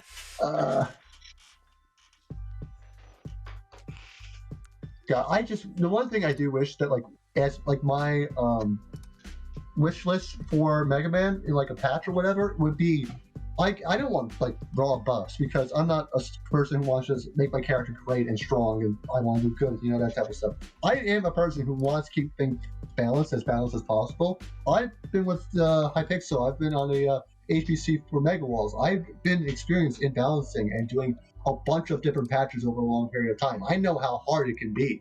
And so what I would probably say for Mega Man, what I would love to see is like kind of make him function a little closely to Sephiroth in Ultimate when it comes to his aerials. Like have Nair function similar to where you can do like lower end lag, landing lag on Nair and lower active frames, because it's like a very long active move, but because of that, it's very laggy. Like I would like to see like if Nair was a faster move, like it literally as in it lasted a short amount of time for active frames, had lower landing lag instead of like the 9 frames it currently has, so it can do things like landing near back air, landing near forward air, landing 9 near up air. frames? It's crazy stupid. Yeah. It's not like that, because I can do landing near bear at some percent. No, you can't. It's never true. The only time it's ever Simon's true- aerials have 8 frames. Yeah, like Nair Up is there the with only 7. time landing near bear is true is if you platform cancel it, and that's the only way for ledge cancel. I mean, that's the only time you can ever do near bear, and it's true. Everything else, it's not true. Not even close. Not even like close to close. It's like 3-4 frames of which able to jump. It's crazy. But like that's like the one big change I would love to see. The other main change I would probably like is like making down air a little bit more reliable. Like as I've gotten used to down air's annoyances, I use like the sour spot hit for like tech chase, like force tech chases or force miss techs. I use the I can get the spike reliably by do certain like setups and such. But like I would love to see it if it functions similar to 9B's down air, not to the same stupidity as it was where you could just do infinite bouncing. I remember that shit. It was so Like, funny. it was funny, but it was so stupid. What I would love is if it was like early percent, it doesn't spike. Later percent, it spikes or meteors. And then if you hit an opponent or a shield, it bounces you up, but only in that situation. Maybe a one-time limit per aerial travel. So you have to refresh it on landing on ground first. So like that would be like a very well-balanced, really well-designed replacement for current down there. Of course, I mentioned before fixing water wave so it's not so stupid. Keep lemonade. Lemonade's great. I love lemonade, but just make it so water wave has counterplay. And then lastly, we probably make sure that up air. What? Because Pocket literally doesn't work against Water Wave. That might just be a chibi thing, but it does. No, it it's not a chibi literally thing. only accepts like one of the Water Wave. That's not a waves. chibi thing. That's a water wave thing. Because it's like PK Fire. It's like PK Fire if PK Fire wasn't fixed. Like if PK Fire's each individual hit was a hitbox or a projectile. It's like that. But yeah, the only other thing I would say to fix Mega Man would be like up air, because you have a lot of situations where you can fall out up air, not SDI, not DI, it just falls out. Like I've had cases where a person gets hit by up air at 170% and they don't die because you just fall out and get hit by the final hit. Because I think it's maybe like knockback growth on the first few hits or something, I don't know. But if it could just be made so up air could reliably kill after 120% if you're like mid stage, that would be nice. Like that would be like reliability, and of course, if you needed to make it higher SDI modifiers or whatever, so people can fall out after like counterplay. But like, well, always at least get an up air at 120 and it kills, please. Anyways, And Fox Reflector reflect all hits of Water Wave. if you go for the entire duration, yes, but not if you do it for a frame or two. Yeah. That's actually why a lot of people Would it even crawl back? Wouldn't it still go in the same direction? No, it will go backwards. The thing is that if you don't do it for the full frame, some of it will reflect, some of it will not, because it's individual projectiles. And actually, I had a lot of trouble with Fox a while ago because I played so special heavy without any aerial usage. So like, Ufta basically just held down Reflector and I couldn't do a thing about it, which is because I was being dumb, of course, and I was too reliant on Mega Buster, Stage 4 and such. But now, of course, especially after playing Tiller like 3 times, I am well versed in the Fox matchup to a point where I think it's probably an even matchup, if not 80+1, in like AM. Like in conceptually, but realistically even for most cases. Like, people do not realize that with Fox Mega Man, if Fox gets hit by Water Wave once, they take 50 or even die from like 15. The win condition is super good. It's not like a weak, like thin win condition. Like I still don't understand win conditions, to be honest. Like no. The way I think about win conditions is that, like, hey, is this move really good and can lead you victory? Then it is a win condition. Yeah, and with Water Wave, like Water Wave is such a risk-reward move that's so drastically in favor of reward and have 0 risk. You can literally spam Water Wave, which I do in neutral because I can. It's not a habit if it works. It's because Water Wave, because it's so easily spammable, controls so much stage control, has no counterplay and reflecting unless you have a specific character matchup, and even then, if you do that, you still left yourself vulnerable from normal attacks. Like, actually, like Mega Man Fair is a great poking tool mixed with Water Wave, because if you reflect the Water Wave, you get hit by the Fair is disjointed, you're screwed. Still, and you can take 50 from that because Fair knockback stacks with Water Wave. It's crazy, but yeah. Like, Fox is, like, you can reflect Water with Reflector if you last the whole thing. Same with Zelda, same with Falco, obviously. But there's only, like, 4 or 5 characters who can do that, realistically. I guess, technically, Black Mage kinda, but I think it doesn't function perfectly because I think even if, projectile gets reflected, it gets back anyway, so, sure. God, this game is fun. It's so stupid. True. That's a very deep game. True. But I got a little mini game I like to do. I started doing this week 2, and now it's a game I really like to do. It's called Buff One Gut. I was reading until you did this. I was wondering when we'd start this. Now Gut One, because me, Pika, and Quackus already got it. So Gut One, Buff One cannot pick your main. You said what? Gut one, means buff one. You cannot pick your main. Gut one means the character gets like lowered by like a to the tier. ground. Oh, nerf to the ground. Oh. No, at least down. So any character or my own character? Any character as long as it's not your main, and then you can buff one character to move like up a tier or so, and as long as it's not your main. Yeah. Whoa, you guys should have gave me a warning for this. Oh no. Just say Link. Just say Link. Okay. Just say Link and nobody's gonna be on your case. Alright, Nah, I want to be controversial as hell. Whoa. Let's go. Alright. All You right. say You Raymond know what? Andrew.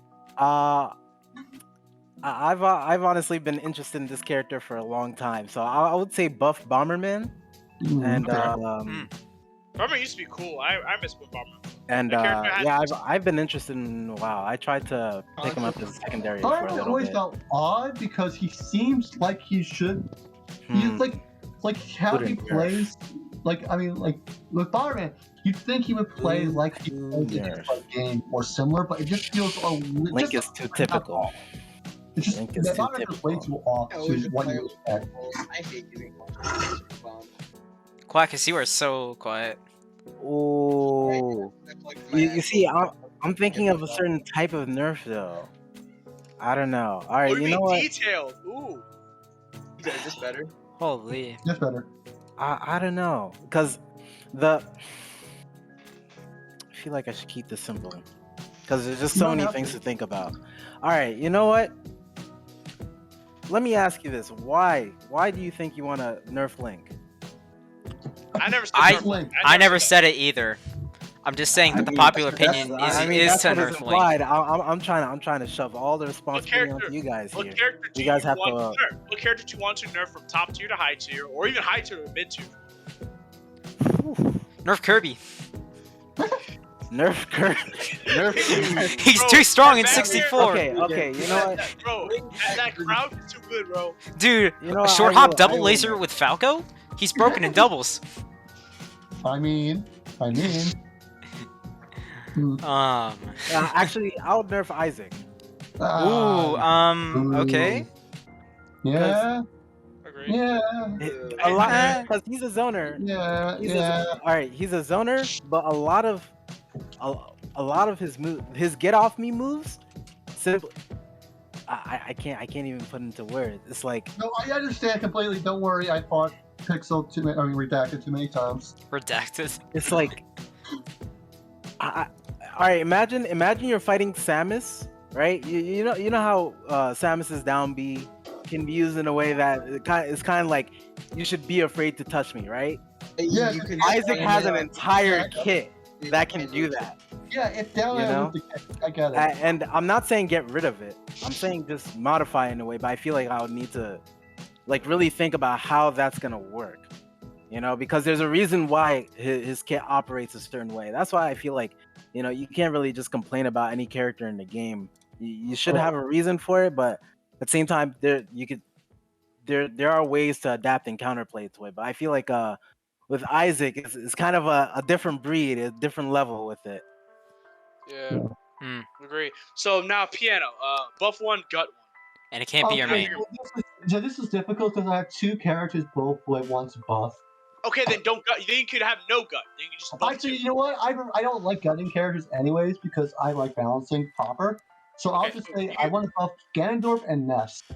Oh, okay. Okay. So what would- Yeah. okay, so here's the thing. There's always this concept like making a heavy viable is really hard. Right. No. You just do it. Okay. And everybody who has tried and failed is just bad at game design. Okay, so truly, so first of all, let's start with the easier one, Ness. So with Ness, I'm just gonna throw it out there. I love Ultimate Ness conceptually. Ultimate Ness and Ultimate Lucas are both basically, in my eyes, the equivalents of Fox and Falco for Melee. Like, if you think about it, they've had that sort of similar, like, characters who are very similar from same game, very similar movesets, but very different in execution. You got your both of them use like so much like shine shenanigans or magnet shenanigans. I would love to buff Ness so he plays a lot closer to how Ultimate Ness plays. Not of course not the toxic aspects of it. Nobody wants to get freaking PK fire loot.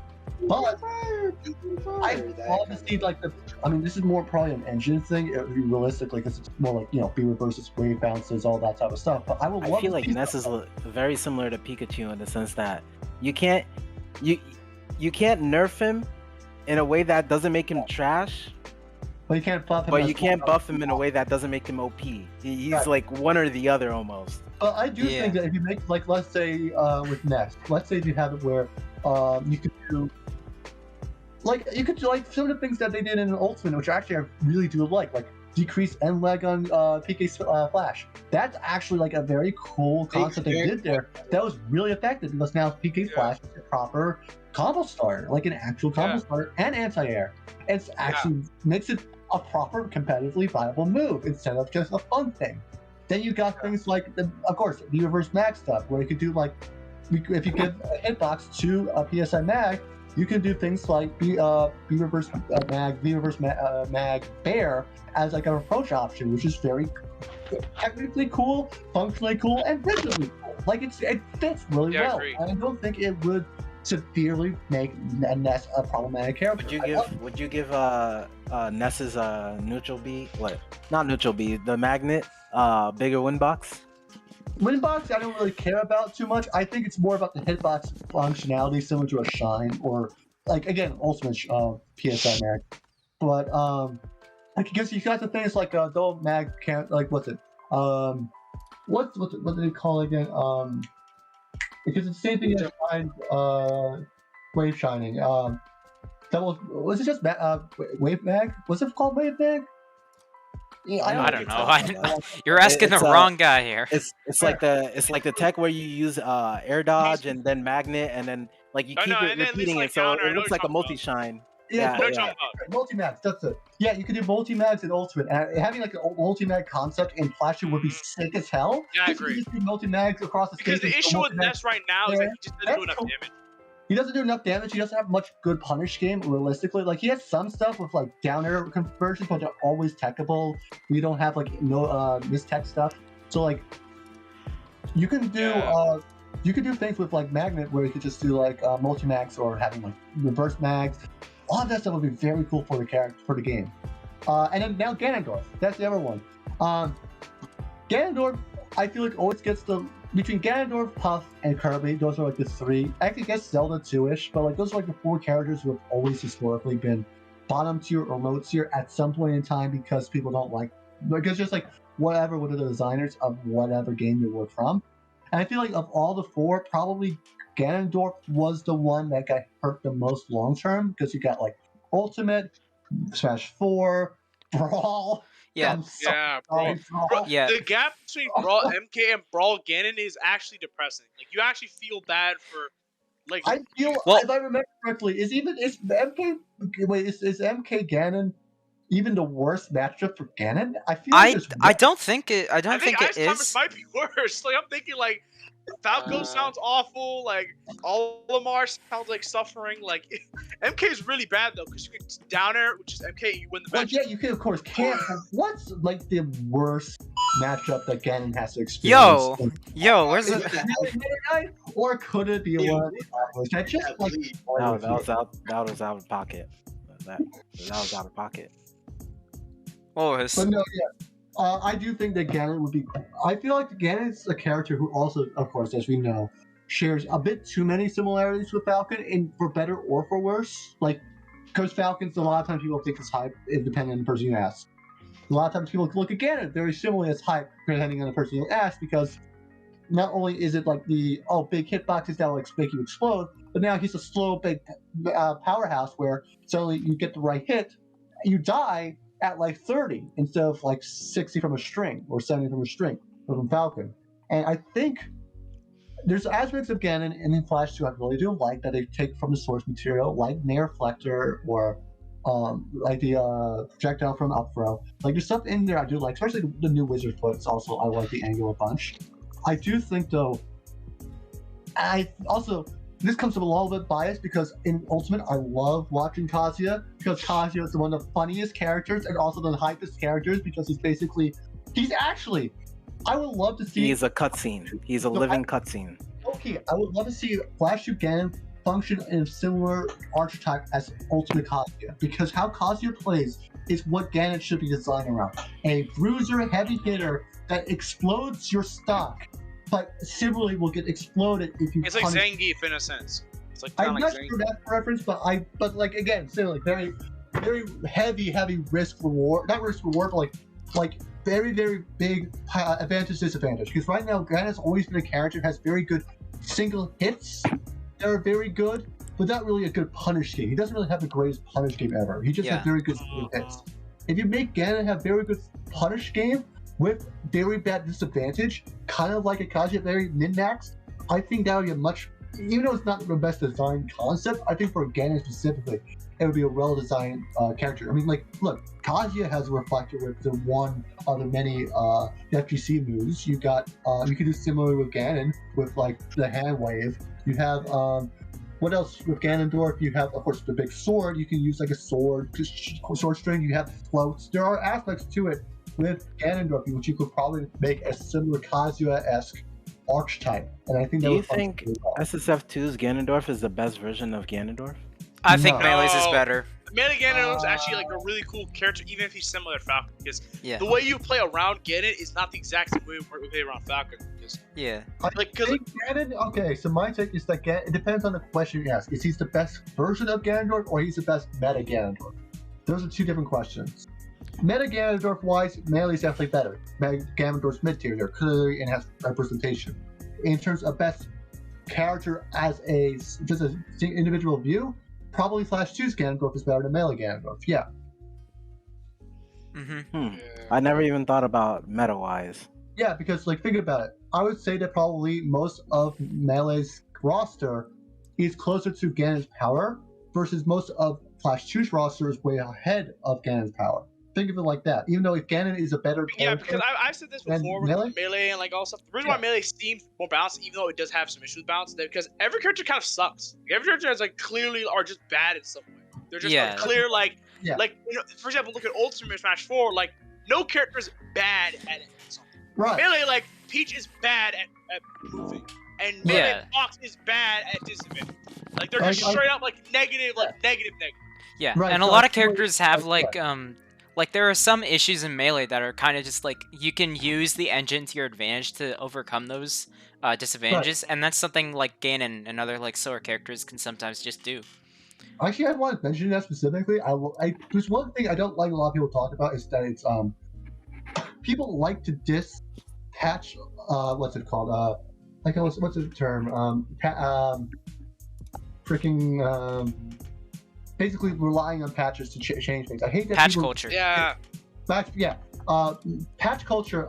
People always diss patch culture and look at Melee's general development as the example of okay, you don't need patches to do well with your character. You just need to put more time into characters, without really recognizing that both Melee is a much older game that had a lot more flaws in development over time. That a lot of big exploits were discovered to help these characters that would otherwise.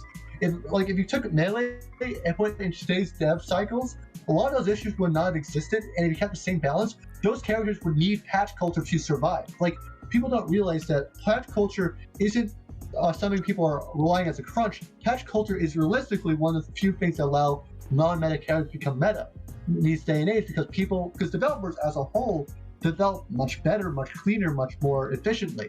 So a lot of those bugs you would probably miss out on because of crunch time or a certain schedule or like that coding software or combos were by accident too. Yeah, like a lot of the stuff here you can't really do the same one-to-one comparison, and I don't think that like when people talk about like Ultimate and Smash 4, especially Ultimate has a very well balanced roster because of patch culture. Patch culture helped make the roster as a whole very balanced. Now, does that mean some things are very toxic? Look at Steve, look at Kazuya, look at Samus, look at Youngling.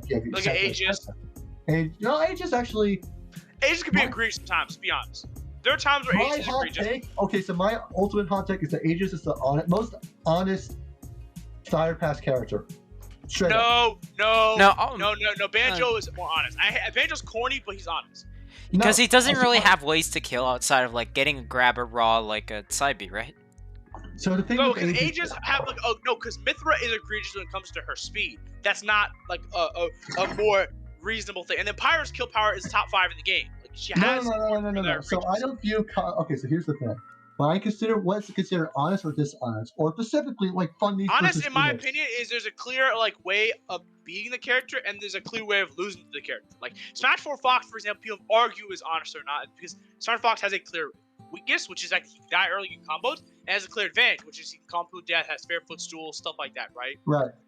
I don't have that definition personally. My definition for what's honest, dishonest, or like, and it's more realistically like gimmick versus fundies is that does the character play in such a way where you have to play around them or a specific tool they have, or do you have to play around the fundamentals of the game around them? For example, Wario, outside of Waft, is probably very fundies, but because Waft, you have to play around Waft all the time, and no longer is it a fundies character or necessarily an honest character, but a gimmick character, because now your entire game plan surrounds the one tool exclusive to them that no other character has realistically.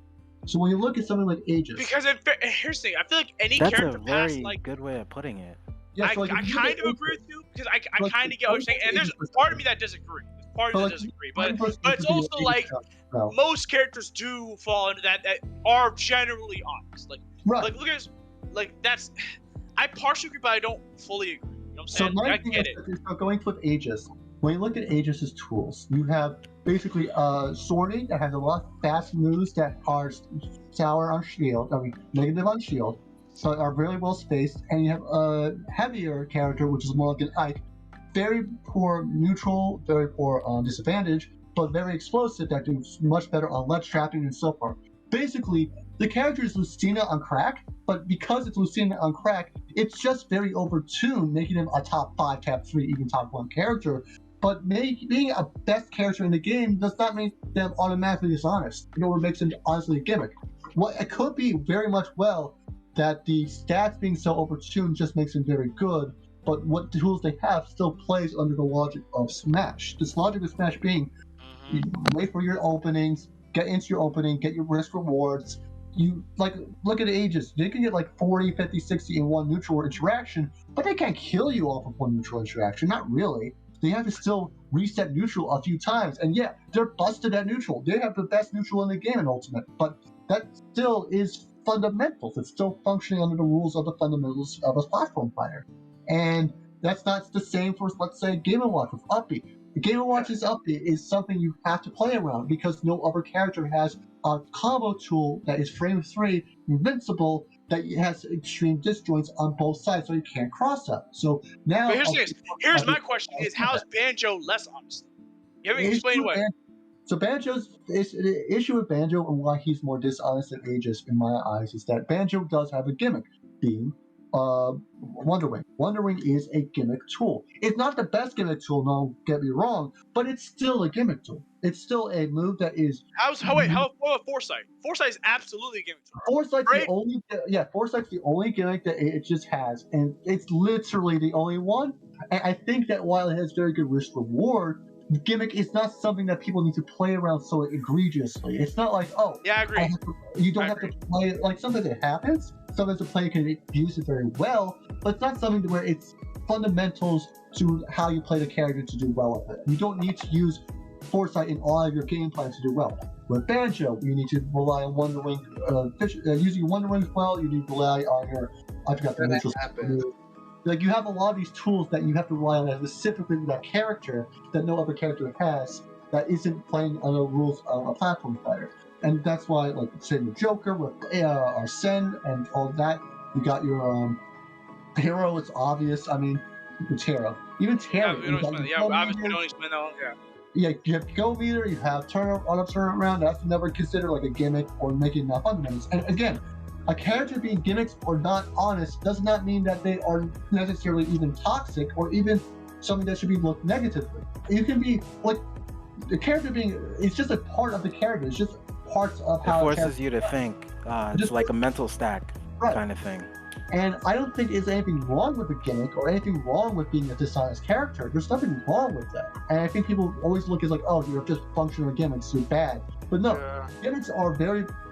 Look at freaking Steve. Steve is one of the most gimmicky characters in the game, but oh my god, the amount of time, effort, and freaking input, like the amount of, first of all, how creative the character is outright, it's insane. What Steve do all the time keeps me open jawed every new clip. The amount of technical prowess you also have to do to do these things. Nils are freaking hard. Like, not only is it hard on its own, it's hard in the engine of Ultimate with all the frame delay, with the input delay. You got your controller schemes. with all the buffers. There's so much stuff that stacks against you from some of those highly technical things that you would see in like a melee character. But it's Steve, and that's actually, people do not give credit to how hard these things are. And while like I can see like Steve being like very difficult, hard, very polarizing character that can be somewhat centralizing, as we see in the future, it's still like you have to give these players some extra credit because goddamn. Yeah, I agree with you. It's a very complex topic and a lot to say about it. But man, that was an in-depth section. Man. I mean, like, I play, like, look, I'm the guy who does so much Mega Man labbing or, like, figuring out Mega Man stuff. I'm going to be more of the lab-heavy type of guys, even though I don't lab. It's actually funny. Well, I find most of these stuff on matches. I don't actually purposely lab my character. Most of my practice comes from just online randoms. I don't do, like, proper going training mode stuff at all. Which is, I just maybe sometimes do it here or there to figure out a certain thing I find out. To show the crap, and he does more of like the heavy labby stuff. But me personally, I kind of just vibe. Yeah, but I also love the technical. Like I'm just like very stats framed. I'm very stats framed, so I love looking into the details of like the analytical stuff, like the bugs. Numbers are fun. That's why I love math. Yeah. So even though I don't lab, I do appreciate labbing significantly. Okay, I got a question for y'all. What YouTuber y'all vibing with right now? Just videos you enjoying, YouTubes you enjoying. What y'all enjoying right now? YouTube's. Okay, let me I want you to answer this question, Dale. That's stuff too related? No, just any YouTuber, just in general. What you vibing with right now? What you watching right now? What you enjoying yourself? Any podcasts you listen to? Maybe some music you listen to? Because I want to know the life of AOTUSK and piano right now. Okay, so yeah, the famous people. So for me personally, again, recently due to mostly due to recent like Terraria Calamity stuff I've been playing personally, I've been going to like Chippy's Couch and I think Phantasm a little bit because they've been doing a lot of Calamity videos. I just kind of like browse, but like a long-lasting like what have I watched that I keep watching even to today? I would be like Sugar Conroy and the TRG groups, Proton John, especially Proton John. God. Yeah, those are the fucking legends. I wish they had more viewership because God, they are some of the best new content creators and they are the gold standard that people don't even realize. Like because they've been around for so long, it's not like they're anything like because we're just used to them. They are a known quantity. Yeah, but they are so like they're respectful. They're very good communities, very positive communities. There's not a lot of I always consider myself like semi-millennial-ish or like a millennial, and like I always look at the stuff from like old YouTube as like it's gold standard in so many ways, and I don't really like much of the modern stuff, but like definitely like the TRG groups like Tim, Emil, and John, of course. I mentioned before Chippy, Cap, Cody. Cody's so funny. Tony? Yeah, Cody is amazing. I love Cody. Cody's so funny. I agree with you. God. Oh my God. Wait, I'm sorry. Did you say Cody? Is that with an N or a D? Is that a Coney or a Cody? Coney, you don't know Coney? Pika? No. I'm trying to figure out what if he's saying Coney or Cody. No, Cody. Yeah. Coney's good. Coney's great. Because of him, I've been freaking. I hate that multiple people have mentioned this that's happened to them, but I've been starting to, in my dialect, emphasize my last syllable whenever it's ing at the end, and I hate it so much because of him. It's just like gaming or they're fighting. It's like get out my but yeah, what else do I have been watching? I would say probably mostly between like Coney, the TRG groups and Calamity groups. Yeah, that's a great answer. We got to learn a lot about piano. We got to learn a lot about YouTubers you enjoy, respect. Hey, what are you watching nowadays right now? What are you enjoying? So nowadays, since I'm still looking to improve, I've been watching a lot of Sajam. He covers a variety of fighting games and whatnot, and fighting game concepts. So I've been watching him a lot. I watch a lot of like power scaling videos, things in regards to literature, like Sage's Reign. I like a variety of videos he covers. I'm not sure if it was his video, but he covered something about the hypocrisy of Naruto, Huh. where he talks about how talk no jutsu is really just to address the theme of Naruto as how like various characters are iterations of Naruto that believe a certain thing, and Naruto like tries to prove those things false through his life, things like that. So a lot of literature based YouTube content, things in regards to medical and surgery. What else? I also for entertainment like shorts. My favorite guy to watch for shorts right now is Classic Man D. I don't know if you guys know who he is, but he covers a lot of like classic cartoons and whatnot. There's also I also watch a lot of playback, if you guys know what that is. I vaguely remember trying to. My brain. If you know anybody like Young Don the Sauce God, Sneeko, Yeah, I know. um, Sneeko. anybody like that, then you would probably have come across playback at least once, Yeah. right? Honestly, I just checked right now. I'm subscribed to over 1,000 YouTube channels. Dang. No, because I remember when I was like watching a lot of So- YouTube back then. I was sort of 300 channels. My old brother made fun of me for being sort of 300 channels. I thought I was weird. Yeah, And like that was actually Sylvanas. little. No, I get what you're saying. You don't have to explain a lot. Just say what you're currently like, a few things you're watching, like. Yeah, and that's a great answer. Yeah, so like yeah, but like literally my watch later list is full. Yeah, Like bro. I have to. I fluctuates a lot, bro. There's point where I had 10 left, and now it's back to having 7. It Yeah. happens, bro. I You're use having YouTube time. for almost everything. Like I'm scrolling through right now. Like there's just so many different kinds of channels, Yeah. and then like what for me YouTube is like my version of Reddit. You know, it's like because Yeah. I have a various like interests and whatnot, right? So whenever I'm feeling in a mood to watch a certain kind of content, right, I just look up that kind of content on YouTube. If I'm trying to laugh, I'll go to YouTube. If I'm trying to be more informed, I'll go to YouTube. Things like that, you know. So it's kind of like there's just a flurry of stuff in here. But If you're trying to be better when I at look Smash, at my recent history, that like what I mentioned to you just now, that's kind of where it's at. Like right now I see this video from Seth the Programmer. How strong is Yuha Ba? I'm really hyped for Bleach coming out October. Yeah. So yeah. A lot of great, some great answers from both of you guys. Man, we're running out 2 hours in this podcast right now. We're You running. can keep going. I think you're going for a bit. I'm just saying, like, bro, like, I'm trying to think of stuff to talk about because I want to keep going. But Can I you can just say what you want. yeah, Wait, I want to you want kind this to go on longer? You can do whatever y'all want. I tried. I want to kind of I just talk thought I about was my talking too much. experiences or like I like talking. yeah, Yeah. talking is fun. I kind of Talking want is to just better. talk It's better about than like hurting people. true. Kids, if you're thinking about hurting people, don't just talk. Don't just talk about it. But anyways, But if I can make this if I can try and like steal the show right here, I want to kind of just PSA, talk about I'm gonna let Pika talk for a few minutes. It's a PSA, the Pika section of the podcast. holy yeah, the PS, the Pika section. But I kind of just want to talk about like my personal experiences with like the both of you, if that's fine. Sure. Yeah. Go ahead. So I guess should I go alphabetical or in order of the first time I met you guys? In order of when you first met us. Okay.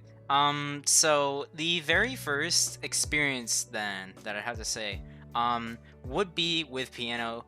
I think you might remember this. This Yeah, I was do. this was like 6 months ago, almost on the dot actually. I think.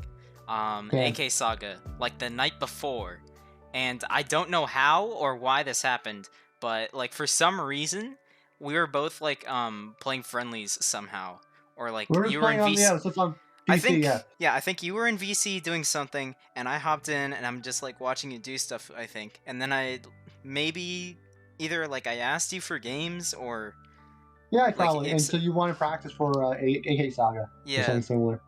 I don't remember if I actually wanted to like seriously enter AK Saga, or if Yeah, I you were just hesitant. You were hesitant. yeah I was hesitant because I just got off my 49th at MSS, which I'm still mad about. I shouldn't have entered that tournament. IMO, because I lost a I've bird done brain. that too. Where there's some tournaments where I have to enter that in. It's like I probably shouldn't have gone in. Yeah. Oh well. I went 1-2. I lost to Charvy and bird brain, and respectfully, bird brain, I was not happy about that loss. I can understand that. Yeah, but then Sorry, Bird. and I hadn't played at all like in a long while. Like the last tournament I actually entered before then was back in 2021, and it was when was it? It was Fight Club, and I still like didn't like really regularly play. At that point, I'd barely entered more than like 5 tournaments, and I'm like, I don't know if I really want to like play this game, because I really wanted to just like kind of watch or like make content or whatever. Like that was my main goal initially, like just to be like a content creator maybe, or like a commentator, or to just like be an editor or something. Because I didn't really believe in like my own abilities as like a player personally. Because I'm like, nah, I have not really like done anything for the past 2 years, so like how can I like be decent? And then we just like played friendlies, and it went on for like into 3-4 hours. into the wee hours of the morning. It was I like can't remember if we stopped at 3 a.m. or 7 a.m. to be honest. it was not 7 a.m. It was probably like I can check right now actually, because I think I still have the replays. So this it was. Yeah, I literally have a folder called Piano Friendlies, and the latest date, 2/27 at 2:24 a.m. That's when it lists. Last replay. Like fun. So yeah, it was about like 3, but you stopped going like Mega Man around then too, I think.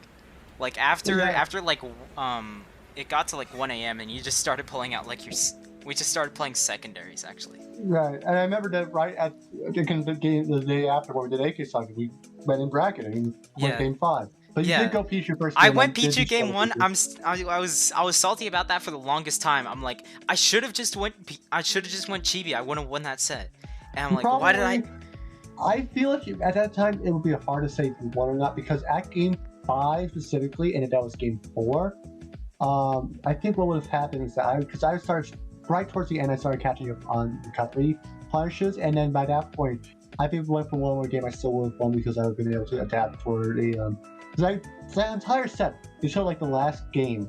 I never used Mega Buster to punish your side B for recovery, and towards the end is when I started doing that. And I think if you had one more game of it, I think then I would have won outright though. Yeah. It would still be close though. Yeah, and I was still thinking like, man, I really want to get the run back. I really want to play you again. And then we did not like we entered the same brackets for a little bit, I think. Right. Let me actually check. Well, So, yeah. we finally did do the run back like last tournament, and that's where you beat me, I think 2-0, but also still very close. Yeah, it was last stock at both games. I will slightly John on that because I remember correctly, I did barely lose. Yeah, that's right. That game I will John slightly because I lost to Hyper in winners round 1. Like for me, winners round 1 was like winners round 2. Yeah. Because and I this is one of the most like God, this like just still gets on me. But it was game 2. It was last stock. I was making a comeback. I had a % lead, I think, or like it was close enough where I had momentum.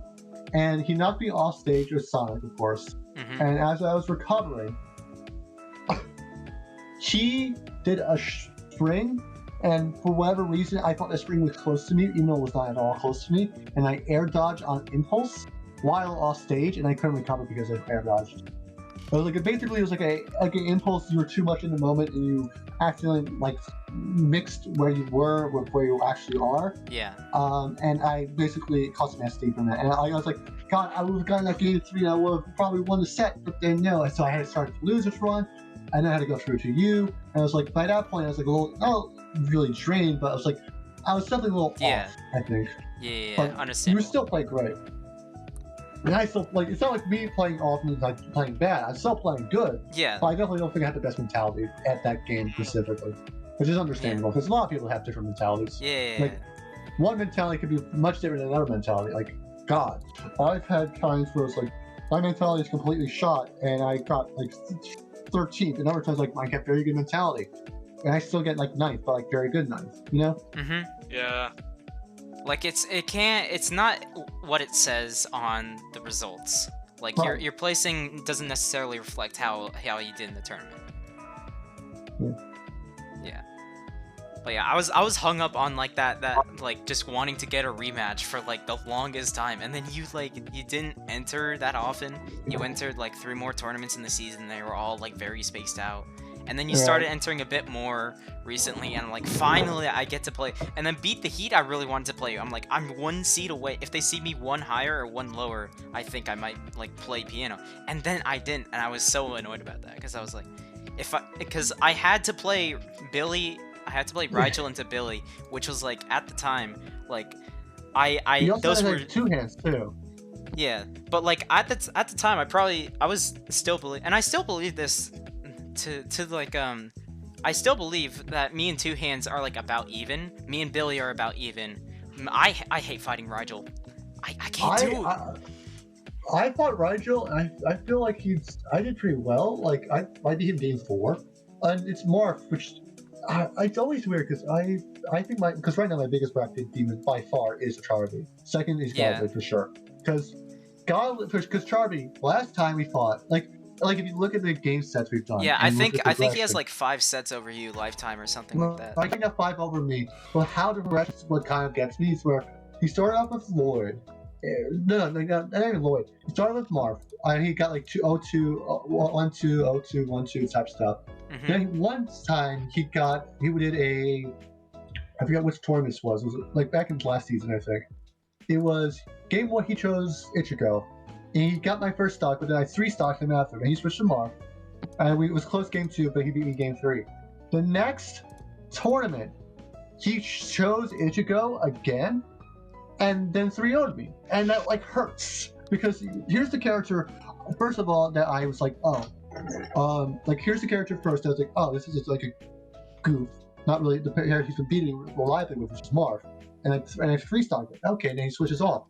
Then he goes back to Ichigo, 3-0s me, and then in this next set after that, which was a best of 3, he 2-0s me again. I got to the point where I was like, my mental was so shot against Charby, I tried freaking Samus for some reason, and that didn't work, obviously. But like, God, that was like that match. That hurts. And Godly, it's weird with Godly because I know the whole set with me and Godly is weird because the first set we've ever played, I 2-0'd him and he rage quit from it. And then ever since then, he's just always beating me reliably, but it was always a weird mix of like the first, I know that my playstyle gets under his skin because I feel like he specifically taunts against me and teabags me more than any other opponent he ever does. Yeah, he does that a lot against Zoner players in specific. which makes sense, but also like I know that my playstyle can get under his skin. If I could get under his skin to enough of a point mentally, I can then exploit that to win. But I just barely don't get to the point, or he just barely has enough of a clutch factor in his punish game to beat me out first. Yeah. And I'm just like, it's not like the same type of bracket demon. It's more like we still play somewhat competitively. He still kind of like wails at me and punish, but I still kind of get under his skin, so I know I have a path. Yeah. I don't know what to do with Charmy. God. Yeah. It's annoying. Yeah. That happens. Yeah. So what was the first? So you explain how you first met Pian. Yeah, So who's but next? then and then AOTUSK. So I was just coming off of 2 consecutive 7ths on the same weekend. Blossom Bash 2 and the Revival Anthers. I thought I'm all that. I thought I'm like the next hotness. Not really, but like I'm feeling myself. I'm like, yeah, I can be PR. And then Lucky Bracket, I win my round 1. I go on to face AOTUSK, and he claps me. Like destroyed. Like I think you either like high percentage 4-stock or just like 3-stock me game 1, and like I didn't really have a response like game 2, and I kind of just died there too, because this was back in March. This was back when I also like to John a little. I also didn't really like use chibi, so this was just me like slightly worse. Was this the Falcon Sora era? No, this was back in March when I was like trying to be solo chibi still. I only picked up a secondary after Summit 3, which was a fraudulent Summit 3 that I got into. But anyways, we don't talk about that. I got 13th at that tournament, and I'm like, man, This guy actually like kind of destroyed me, and I was already like mentally pretty like upset because I lost to 9, who at the time I hadn't heard 9, but he played Ichigo, and I'm like, man, Ichigo, Goku, those are like my 2 big roadblocks, and I kind of like was just down in the dumps for a little bit after that, and after like Summit 3, I started like getting like slowly climbing back up, and then I fight AO again at Stark AO. And it's a really close. I go Sora game 1 because I've lost faith in Chibi basically, and I'm like, I lose that, but it was like 2 stocks or something. You like 2 or 3 stock me or something, but it was like high percent 3 stock if it was. And I'm like, okay, maybe if I just try Chibi here, then it'll work. Cause I'd avoided going Chibi there because last time you played, you beat me. And I'm like.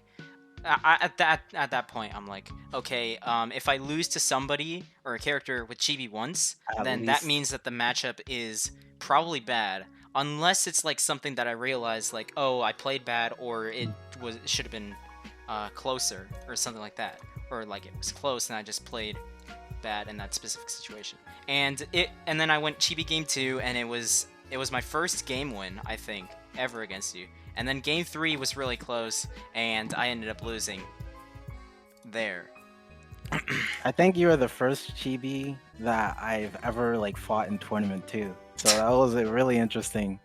And honestly, I'm surprised there's not a lot more Chibi Robo. He's a very fun character. People think that Chibi is all just up throw up air, which, if I can go on a rant about that for a second, I literally, up throw up air is literally one of the worst like move decisions you can decide to go for if you are trying to play as Chibi. Like, it works at low percent, but at that percentage, it's not enough to like do a lot. Like, at most you're gonna get your opponent off stage, but it's not even enough to get like a good edge guard situation since they're so high up, and Chibi only really covers landings. So at that point, there's still like enough like momentum for them to go like above the stage and make their landing ambiguous.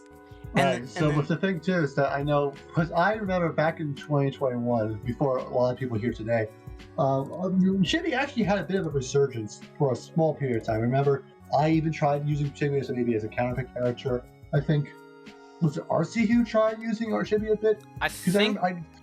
Was it Chaos Zero? Maybe. All I remember specifically, because I remember looking a little bit into the Chibi stuff, I remember laughing some things. It was like, oh yeah, you got down for bears, the DI mix-up, you have the. You can, of course, do the recoveries. You have the neutral B for stalling and such. Stalling recoveries, I mean.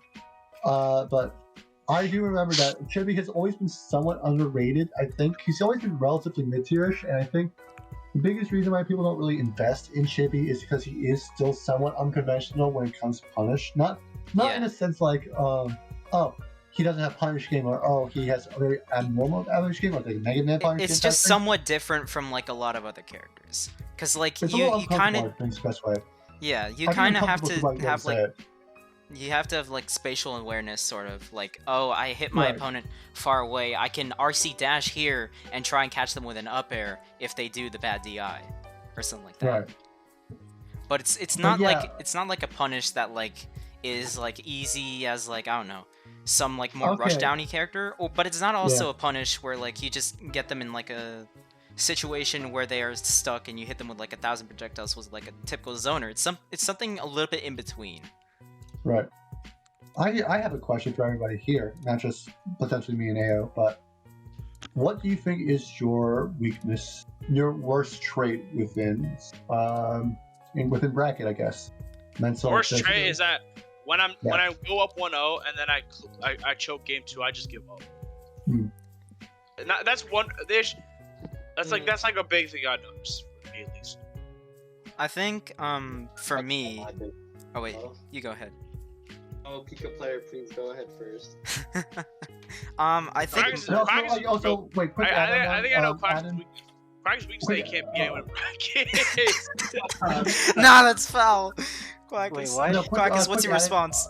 Quick added. Not just worst trait, but also best trait. Mention that too. Best trait is that I have a lot of characters, and like usually I can beat most people below me. I don't get upset often, and I also can go. I'm like last stock warrior, bro.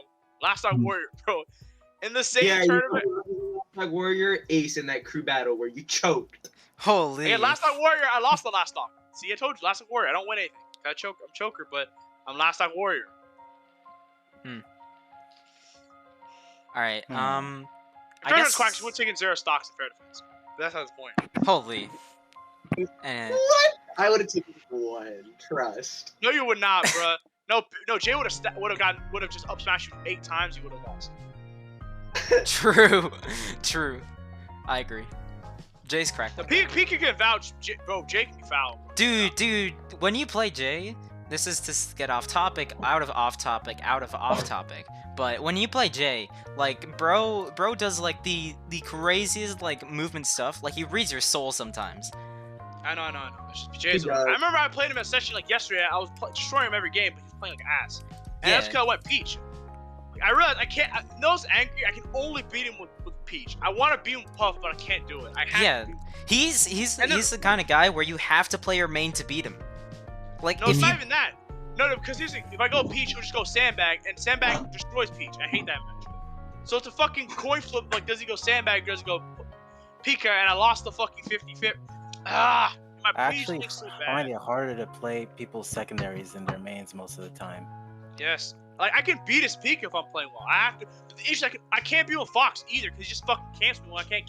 When an up air gets out of range with Fox, he just fucking camps. I have to fucking spin back airs. I can kind of beat him with Fox, but Peach is like, I don't want to play Peach for Sim. So that's annoying. But whatever. Ayo, what's your best and worst trait?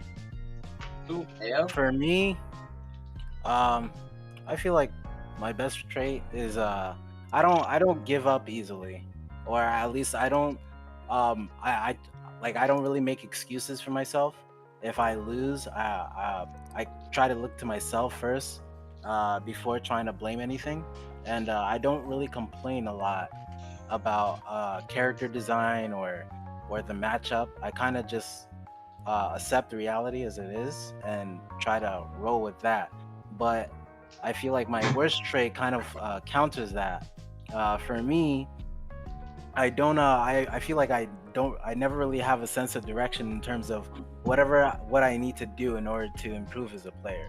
So I always feel lost, and at That's times, a very, very easy thing to fall into. yeah, I would always feel lost, and there are times where I would always like think about the past, and then be like, well, people complain about this, and then in my head, I'm like, people complain about the simple stuff that my character can do here and here, but they have something crazy like this. Like I mentioned before, I would start comparing stuff, right? So comparing stuff in my head and having that like sense of being lost, not knowing what to do to improve, that would be my worst trait. But the fact that even if I'm 4 stocks down, right? 3 stocks down, even if I'm 3 stocks down, I'm not gonna give up. I'm actually gonna keep working to maybe make a miracle happen, a comeback, you know? Yeah. Which is why I hate, personally, you don't have to homie stock against me, because that's my mindset. I feel like there's always a chance. All my homies stock AOTUSK because he SD so much. That's true. But they're SDs with heart behind them. Ooh. There's passion for all those. Those SDs are for the veterans, bro. The veterons, the soldiers, I miss bro. him so much. You SD for all the veterans that were lost in the war. Honestly, I've been looking at my VODs, I've been VOD reviewing, but whenever I play, I would record my inputs as well to kind of like look at where I mess up and whatnot. But I always feel like there's just so much information to take in when VOD reviewing that I don't know what I should be looking at specifically. And also at the same time, it always feels like there's information that is right in front of my face that kind of flies over my head, either because I don't have the knowledge or experience to really like make use of it, make use of what I'm seeing, or I'm just not applying the information the way I should, or in a certain way. I can get that for sure. Yeah. Because we all like, you fight in a match, you'll see what happens, right? And the events unfold right before your eyes, but there are times where I kid you not, that I'll lose a stock and immediately forget how I lost it. because I'm just so like in the game. You know what I'm saying? Yeah. Right? And you don't, and some players are more capable of retaining the information that's going on and adapting with it, right? I feel like one of my biggest struggles is not just knowing what I have to do, not just that sense of being lost, but actually applying the things that I've learned into results, you know? Right. But yeah, that's me. Yeah, that's a great answer. All right. Pika? No, let Come on. Quackus go. Let Quackus go. So I think personally my worst trait, contrary Baller. Baller, let him answer. Let him answer. to you say, Baller, every single day we talk. What I think my worst trait is, honestly, would probably be getting into the most stupid habits and thinking that they'll work, and then never actually like learning from those mistakes that I'll do. Like I'll do some stupid stuff like, I don't know, try and up throw as Marth and then try and read them with an F smash, and then when it doesn't work, I'll do it again anyways to see if it will work the next time. I think my best personal trait would be the fact that I'm generally able to always change the character that I play. Like I could probably do a mid set if I wanted to. I don't think a single character outside of course, technical bullshit like Mega Man or Sandbag. Okay, no, Sandbag is just you mash down B and you just mash stand dash and whatever. Okay. And or like I don't know, Bomberman because I hate Bomberman. But I could literally pick up any other character. Matchups would never be a problem for me realistically. I suck at the game. Okay, it's my turn, isn't it? Yes. Everyone else didn't answer. You can't duck forever, bro. All right. I think that like my personal like best trait in tournament is if I'm playing in either losers top 8 qualifier or winners quarters, I'm going to play my heart out because I really want like that top 8 placing. If you fight me to get into top 8, and I'm going to play my absolute. No, it's not over because I do get ninths pretty often, but like I will do like my absolute best. I was trying to gas you up, Pika. I was trying to give you some compliments. I was trying to make you seem like the most threatening player on earth, bro. Like, bro, top losers ninth Pika, bro, best player in the world. Losers ninth Pika could be top 5 in the world. Losers 12th Pika could be top 10 in the world. Cause lose 12th doesn't exist. Just mean lose 13th. Oh yeah, true. 13th. Losers 13th Pika could be top 5 in the world. Yeah, and losers 9th Pika could be top 9, top 5 in the world. I'm top 9. I'm just below 9. But yeah, if I'm playing to like get into either top 8 or like my usual like my seeded position, I'm going to play my heart out. And I'm going to put it like all on the line and such and such. So, but I think like my worst trait is probably that like I sometimes like let like matchups or like perceived like matchups get to me a lot. Like if you know me at all, you'll know I absolutely despise just Marth and Ichigo. Like those are the 2 characters, but if I have to fight one of them in tournament, I'm going to absolutely lose my marbles cuz I just despise if there's a matchups I despise, then I'm not going to have a fun time playing in the tournament, and I'm much more likely to just like give up. Yeah, like just tilt off the face of the earth. Yeah, I get it. Like if I play against most other matchups, like unless I deem it like unwinnable, which has not been happening recently. I've been pretty good overall about my mentality in a lot of other matchups. Like I think most anything is winnable, except for like Marth and Ichigo recently. And I think like post set, I'm always like, dang, I probably should have just played Chibi. I probably should have just played better against the Marth or the Ichigo, because usually I try and find like an excuse or a way around having to play Chibi Ichi or Chibi Marth, and I always lose game 1, and then I always lose like the next like game or 2 before I can really like start adapting with Chibi, and I'm always like really annoyed about that myself. But I feel like if I can just like have more faith in Chibi, then I think I can go pretty far. Yeah, that's great. I think I'll go next. Post game clarity. Yeah, I literally that has happened to me so many times. Like against Piano, I'm like, Okay, I should have went Chibi game 1 against Jaxler at the Revival Panthers. Same goes to me, bro. There are so many times where I go like Puff in a match, I'm like, that shit's got Peach. Yeah. Or like times where I try Peach, I'm like, that shit got Fox. That happens, man. Like it's like the clarity, and then next time you do learn, it helps. See, I don't have to deal with that because I only go Mega Man. Yeah, but I'm very like even in like sets where I only go Chibi, I'm like retrospectively thinking to myself, I probably should have done something differently that set, or I probably should have gotten a bit more warm up before that set. Also, another if I can double dip. I think another bad. Okay. No, we're not, bro. It's 1-1, bro. We're not allowing you. This is not chicken nuggets, nigga. All right. Has Piano answered or? I've not yet answered my own yes. Go ahead.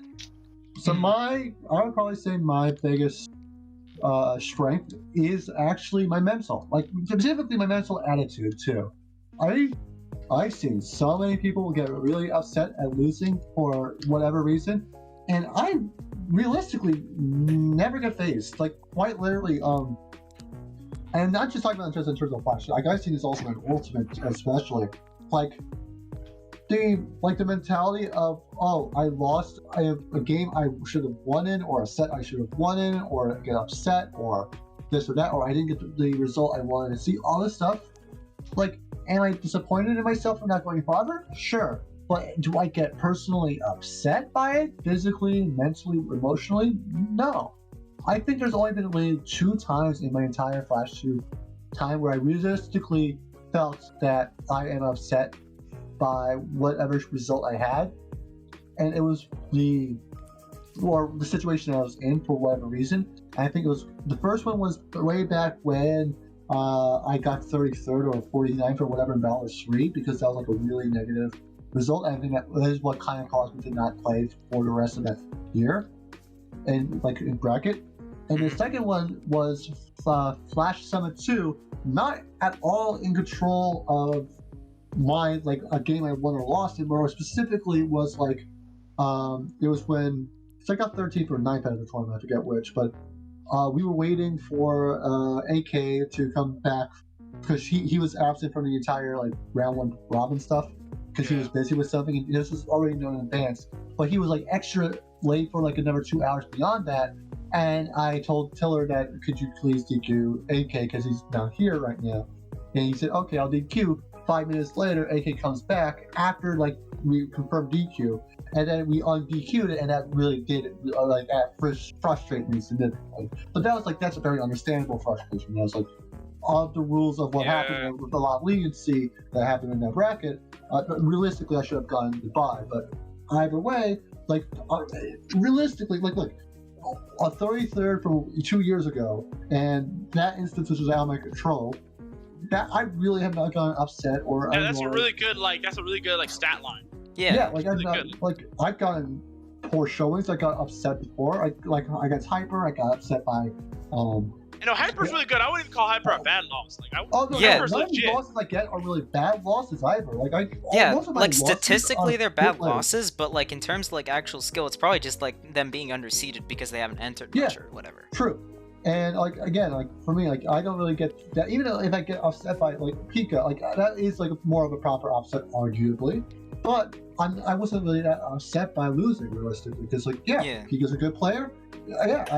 We go relatively close to each other, and I was not in the best mental initially with the from the issue of Hyper. So like I come to terms with it very easily, and I accept what comes to me very easily. And I think a lot of people. I wish a lot more people did that too, because it is what makes competitive scenes less toxic. The biggest toxicity when it comes to any competitive sport is if you cannot react well to losing. And I react very well to losing. My weakness though, actual game thing, close range combat. Close range combat habits specifically. I've gotten much better for sure, but biggest habits still are like grab out a shield or like shield grabbing is the toughest habit to get rid of. It's like against bad players, it's so effective, but then against good players, you just feel like a sink duck. It's not even actually, realistically, here's the fun thing. I tend to do pretty well grabs against good players because most of the times I try to do shield grabs when I know my opponent is trying to cross me up. And those are situations where shield grabs are actually very good against top players. And I'm really proud of this because like I've gotten grabs against like Tiller and such because they try to do like cross up nair. And they cross me up onto the side where I can grab from, and I just buffer grab and it works. But in terms of like a general sense, I think I realistically rely very much on my grabbing as a out shield option, and also specifically, because of tap jump, I have a lot more difficulty doing other out shield options like nair or up tilt or whatnot. So I tend to rely very much. I think I should probably try up B nair, like B cancel nair stuff too, because that should be faster potentially. But whatever. Yeah, I think that is definitely my worst. That's my main weakness when it comes to slash shoot. Yeah. I'd Some great honestly want answers. some feedback and commentary on my gameplay. Yeah, some great answers. Great question, Pika. Because bro, I That was was my running out of question. That was Piano's Oh, question. I am, bro. He's checked out. Bro, the P and PQB is for piano, bro. It does not stand for Pika anymore. Pika, you're correct on the podcast. All right, I'm gonna leave and end the recording then. Yeah, I'm sorry. Any more shoutouts y'all got? No. I actually wanted like, can I finish up my one segment that I was talking Yeah. about, like AO or whatever? Oh, I forgot we didn't finish that. Sorry. Yeah. Yeah. So yeah, basically, quick recap. Lucky bracket, I get destroyed. Star KO, I go a different character game one because I'd lost faith in the matchup after the first instance, and then I play Chibi afterwards just because and I realized that I can actually like do decently. And then and then we have played like a lot like outside and just like friendlies and stuff, and those have always been really fun. I think like the first time that we played, it was kind of like not as like fun or whatever, but it's gotten better, and I think both of us generally have like really fun friendlies. No one usually has fun the first time around. Yeah, like Nah, I had fun the first time when you just spam in the corner and just beg for back throws. I remember. I hated playing against you because you would just like do like up Bs and stuff like all the time, and I had no clue how to like counterplay that. I'm like, what do I do here? Like, what does Chibi do? And that's why I kind of like was I had like little faith in Chibi in that matchup in particular, just because I'm like, optimally Goku just like up Bs like everywhere and just wins. Or at least Yeah. that was my thought process at the time. And then eventually like I got better. I found like not necessarily found counterplay, but I think you might have just like stopped using it all too much, to where it didn't like tilt me as much. And from there, it kind of just became a lot more fun. And then just 5 and 8, we don't talk about. I did say I was trying to make myself more fun to play against, but at the same time, Don't I'm do not that. trying Don't. to- Ayo, I think that's not great mentality. You should Yeah. try to be. That's not what That's- I'm trying to do nowadays, but I'm saying like for a large period of time, that was kind of like my goal. But at the same, because the way I saw it, if I'm too boring to play against, then no strong You're not player always is gonna gonna want to practice fight me. against you. Right? Look at Yeah. me. Yeah. I'm one of the most So- boring ass characters But now in the game. it's like Nah, I love playing now I against just you. feel You're my like I'm favorite just player. Let him speak. I'm Let him just speak. focused on Let him speak. now I'm just focused on just improving as a player, and then eventually I'm hoping that like I'll just become good enough that anybody who's fighting me, I can put up a good fight and they're gonna have a good time. But even then, Goku really isn't the only character I want to play, to be honest. I Yeah. want to play Yeah. a lot of other characters, but like how I mentioned with like feeling lost about how to grow, there are times where I feel like I really want to play another character just to kind of mess around and have fun with him. Mm-hmm. But at the same time, there was a time that I touched I think it was Bomberman that I mentioned before. Like I tried playing Bomberman a little bit, and I was improving with him, but then I saw that since I wasn't putting as much time into Goku, right, my fundies seemed to be slipping, right, and I was like, what's happening, right, and that kind of like created a little fear in me, like if I don't focus on Goku to keep improving in the fundamental aspects of the game, I'm just you're gonna left fall in the short, dust. I understand. right? Mm-hmm. So I'm not so worried about that anymore nowadays. But at the same time, like right now, I'm using Samus a lot more. The reason for that is I wanted to kind of figure out, because I would play against like Mark, right, and he would use Simon, and people tend to get pissed off by zoners and whatnot, and I wanted to see like what is it like being a zoner, right? And what is their mentality? How do they apply fundamentals in the game, right? Because I feel like the best way to face against your opponent is to kind of know their mentality. Not just Right. that, the biggest thing for a general stat, whenever you have a matchup that you're very bad at, one of the best ways to improve in that matchup is playing that character, because one of the things you need to understand is understanding how your opponent thinks, how your opponent functions, what tools they have, what tools are good, what tools are bad, and exploit it from there.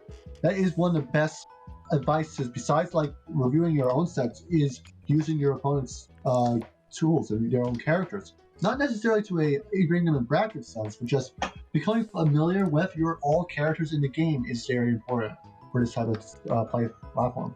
Yeah, that was the idea. So Yeah. Even though I want to use more characters aside from Goku, I'm more concerned about improving as a player than really going about that route. Right. So, like that's kind of like where I'm at right now, at least in terms of growth. But well, yeah, I don't really have much to say aside from that. I feel like if I continue, it'll really just be dragging on. It's kind of like the same concept, just in different form. I get what you're saying. Yeah. I think you did like mention to me at some point back in like April or March or whatever it was, or May or something, that like you wanted to eventually become like really good with like a lot of different characters and then like show them off in tournament and stuff like that. And Yeah, I think I also kind of just picked up on that afterwards, because I'm like, oh shoot, that actually sounds really cool. And then I started playing different characters as like secondaries and stuff, just for fun. yeah. And I found it 'Cause I feel really like fun so too. many characters have hidden potential. Yeah, and it's just like the size of this game's scene is like only like 20 people at most, or 20 or something people have like the skills at the moment to like play characters at like the high or top levels or something. Like 20 to 30 people arguably. I would say higher. No. I would say probably around 50 is actually realistic. Yeah, but at the same time, there's a lot of like Real- duplicates in there, like relatively. Like it's biased towards like the top like 2/3 of the cast, and even then, there's like some characters that are getting left out, like or people who just don't play like often enough for that to really be a thing. Like Here's my take on like player viability for the game as a whole is that when you consider the competitive scene, you also have to remember there's the non-competitive competitors, specifically those not in brackets who are still very much competitively focused, who are just not in this tournament. And when you combine the two, I can definitely see like 50 players that are viable enough to like make any character work, like realistically. Because just in the like seeding document, we get like look at the seeding document in terms of like how it's ranked up and how people are seeded. Back then, it was very much like top 25, top 30 was put into like you must see these players because they are relatively good enough to be seeded, right? Mhm. Now it's up to like 55, 60. It's grown double. So you've been seeing like obvious growth in how good people have been and how involved they've been in the competitive brackets. When you get out of the brackets, you still have fought players who've destroyed me more on randoms than I've had in bracket before. I've had people who are like absolutely 4-stock, 3-stock me, who have not joined a single bracket tournament match. And they're good. They are very good. They can easily be like top 5, top 10 players. They just don't join brackets. And I would not be surprised if there's a big, significant number of those out there for the scene that just haven't touched the brackets at all. I think people need to consider that. Yeah, I guess so. That might just be me being like not very much playing like online randoms or whatever. Because whenever I play, I really only enter tournaments or I play friendlies, because I'm like, that's where I find most of my personal enjoyment in the game. Like just fighting for something that like actually matters, I guess. But that's just like that's just me personally. Yeah, because if you fight for nothing, then you're just gonna get bored. Yeah, yeah. If I fight for nothing, I'm like, why am I like playing this game if there's like not that there's like nothing to learn from like not Reward? playing like random people or whatever, and like not Because sometimes you'll encounter someone who becomes really good by just playing them in random matches and stuff. Yeah. That can happen. But I usually just stick to friendlies if it's like I want to play and I want to like improve personally or like mentally or like just be better at the game. I want to play friendlies and like take it semi-seriously. Whereas if I'm playing online randoms, I'm not really gonna know if I'm gonna have a good Exactly. match. That's why I just go Jigglypuff and then spam up till rest. This is how I feel. Yeah, and I also feel like if people, I feel like more people should try to do online randoms because, or not online randoms, online randoms like with your main and playing like a competitive tournament bracket, because it's really good practice. It really is. You get a lot of matchups you normally wouldn't find. You would get situations that are usually not applicable in tournament bracket, like more lag, more frame stuff, which helps because when you play in lag, and I think people definitely underrate this too, playing in lag is not a bad thing for practice, especially in an online tournament, because it gives you the ability different ranges of like different ranges of lag.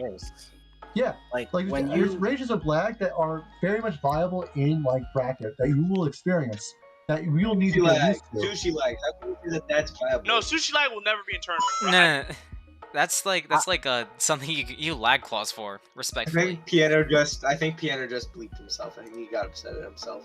What? Piano. I actually want to just add on to that. There was a time where I thought I was thinking about that. So I wanted to see what would happen if I spent a month solely doing like offline training and then pop into Discord, do like best of fives with players that I felt were around or better than me, right? And then VOD review and do all that. So basically, I would play in situations where there's absolutely no lag. Offline training was my priority, right? And I actually, when the first time I went to tournament after doing that, I got shat on. Like it was not, it was so bad. I did a lot more miss inputs than usual because I was so used to the game running smoothly that like, the speed at which I would do it, I wouldn't be able to adapt to it. If online felt slow, it felt like I could react to everything, but performing the actions that I needed to in order to respond was just it was not so not hard. It was just so hard.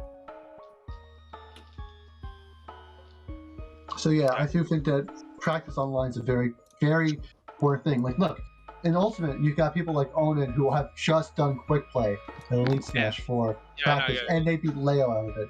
And like people like Esam have mentioned. Here's the thing: this is not even new. Like, Weapon Wars has been a thing like Brawl. It's not been a new thing. This is not like this is a foreign ass concept at this point. But it makes sense, bro. Like you have different environments, a competitive environment, a serious environment. Even if it's not comparable to LAN, even if these people have to adjust a little bit and take their time to adjust to LANs, once they get that time to adjust to a LAN experience, a IRL experience, they have the skill, they have the experience of at least being within a bracket of some sort. They're able to obviously adapt and able to improve. Which I think is important, and it's good. And I agree with you 100%. It is good practice. But then there's the unplayables. Oh. We don't talk about them. You lag clause them, bro. What's the list?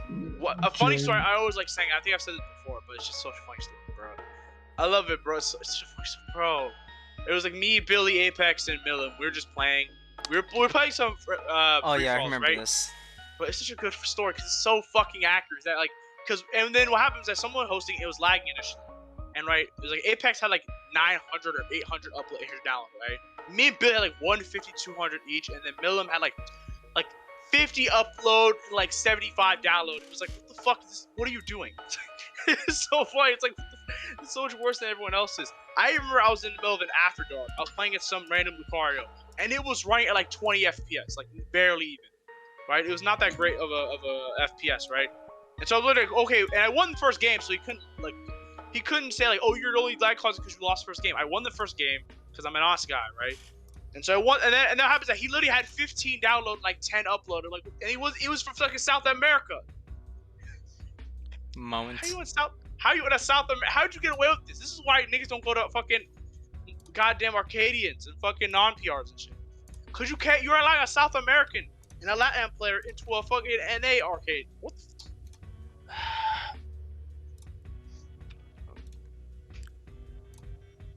I'm not gonna lie, I be having good connection with people from other regions though. I agree. I have good connection with like Morner, for example. He's Latin, for example. And like I have pretty good connection with like Briam, for example. He's Latin. So it's not even exclusive to that. It's that his internet sucks and he's Latin. Yeah. I have a story from the tournament today where Baller, did you see the fiasco that happened in contacting TO chat? No, because I've been off the grid most of the No. The only thing I've done today online is literally contact AO and PM for this episode and like literally just watch Shine on Twitch. I've been pretty off the grid today. So speaking about Shine, what the hell is that layout? That layout was so shit. Oh Bro, my that's God. what I've seen some It's a whack Twitch layouts in my layout for time. a streamer. It's a streamer layout for I a can't. And you know what's graphic. crazy? They have like pronouns and everything. They have like tons of things set up, and like I That's can't good. see half. That's great. I agree, it's great, but they're not. I can't see it. I can't see the pronouns. They're so and white and blue is a terrible fucking color to choose because I can't see the white. Yeah. Say a shitty ass fucking light blue that's so annoying to deal with, to You should use visually black look at. text. Yeah. Not even black text, blue, white text. Make it darker blue. Okay, True. player, I just watched this. I just Oh, read yeah, this Pika is- player. That's actually really funny. It's really fucking funny. What specifically happened? Okay, The so contact TO.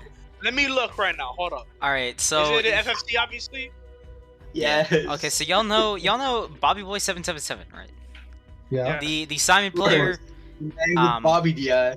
Celeste. no, yeah, Celeste Uh-huh. speedrunner. The BD player. Simon, the BD player. Simon Bobby player. Boy He had a BD, Yeah.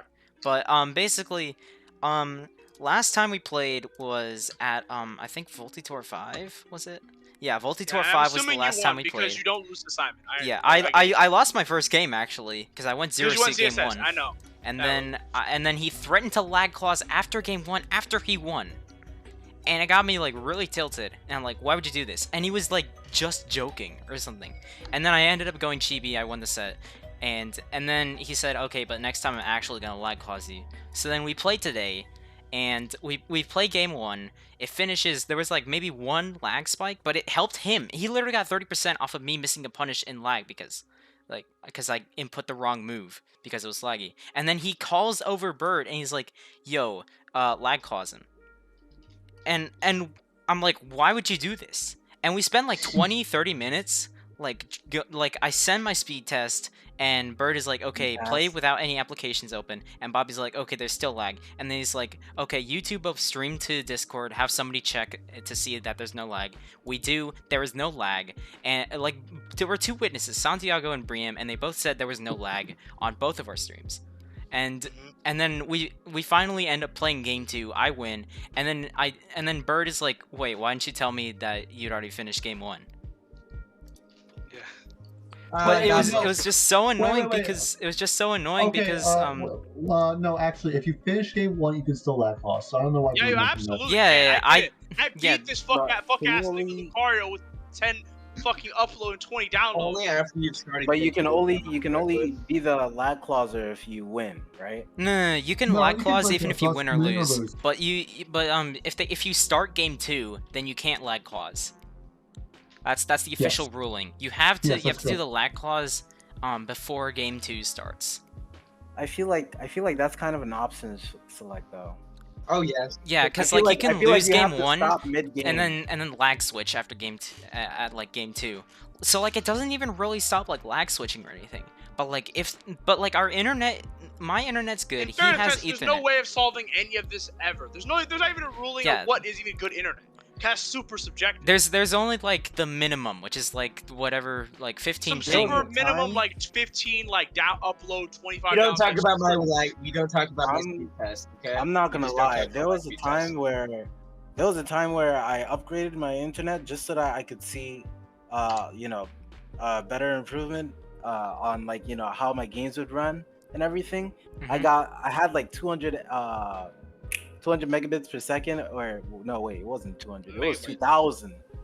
Bro, what the fuck? 2,000 is an option? Huh? Yeah, I had a buddy of mine who had a upgrade. He had a contract. Is that a bomb? What the fuck? I had a buddy of mine who had a contract, and he put me on it, right? And no, wait. Pause. It wasn't that high. you have a fucking It wasn't that quad- high. Hold on. do you- It was do you have, like- it was a high megabits per second, but it whatchamacallit, he put me on a contract and I saw virtually no difference. In fact, I saw more lag spikes from time to time playing with his internet versus when I had just a regular 60 megabits per second with 20 upload speed. That's actually, bro, that's crazy. What was at least the ping between the two? Was the ping similar? I'm pretty sure the ping was pretty much the same, but Okay, the that about makes that, sense. number Yeah. of times I I would wouldn't experience the spike would be higher in those conditions than not.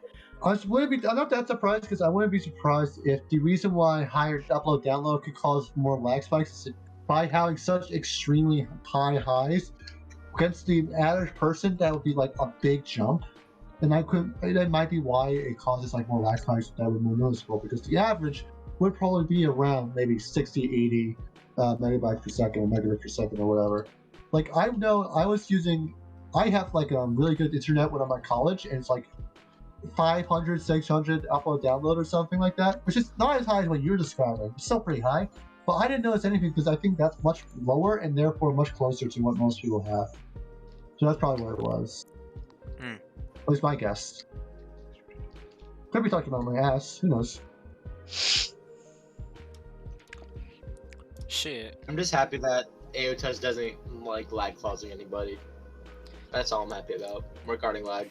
I'm literally didn't only you for tell me lag. that? I'm only for lag clausing people if genuinely they do not fail Yeah. or like they do not Because exceed didn't you the tell me like you would literally never lag clause somebody because it's so lame? And see, I'm the opposite. Yes. I have a history of lag crossing people because I can and I want to. It's for me. It's just For I me, it's can't- not even. It's not for me. It's not even like I'm trying to be nice or anything.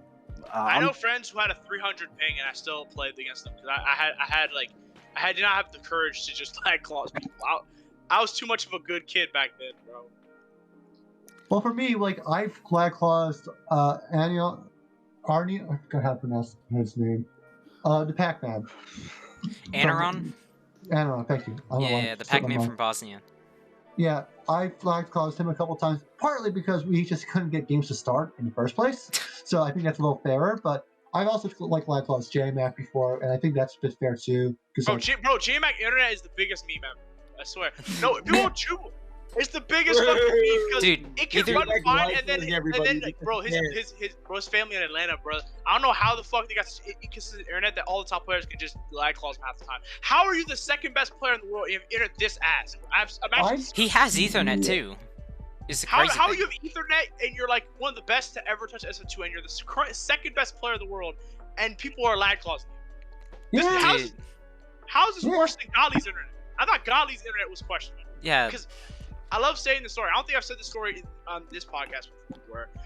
Because this is back when Jeremiah was doing viewer battles, and like Jeremiah was complaining about Golly having laggy internet, right? Mhm. And then he plays me. It's like, yo, this shit's buttery smooth, Golly. What the fuck? I think I remember Crazy. you saying that somewhere. Yes, at it was, least, so, but bro. It was so, cause it was the bro, and everyone, any top player who was in that chat at the time can vouch he did say this shit, bro. It was he literally went. It was he even said it was 180, bro. My internet, bro, your internet smooth, bro. And Golly tried to lag clause me and he fucking failed.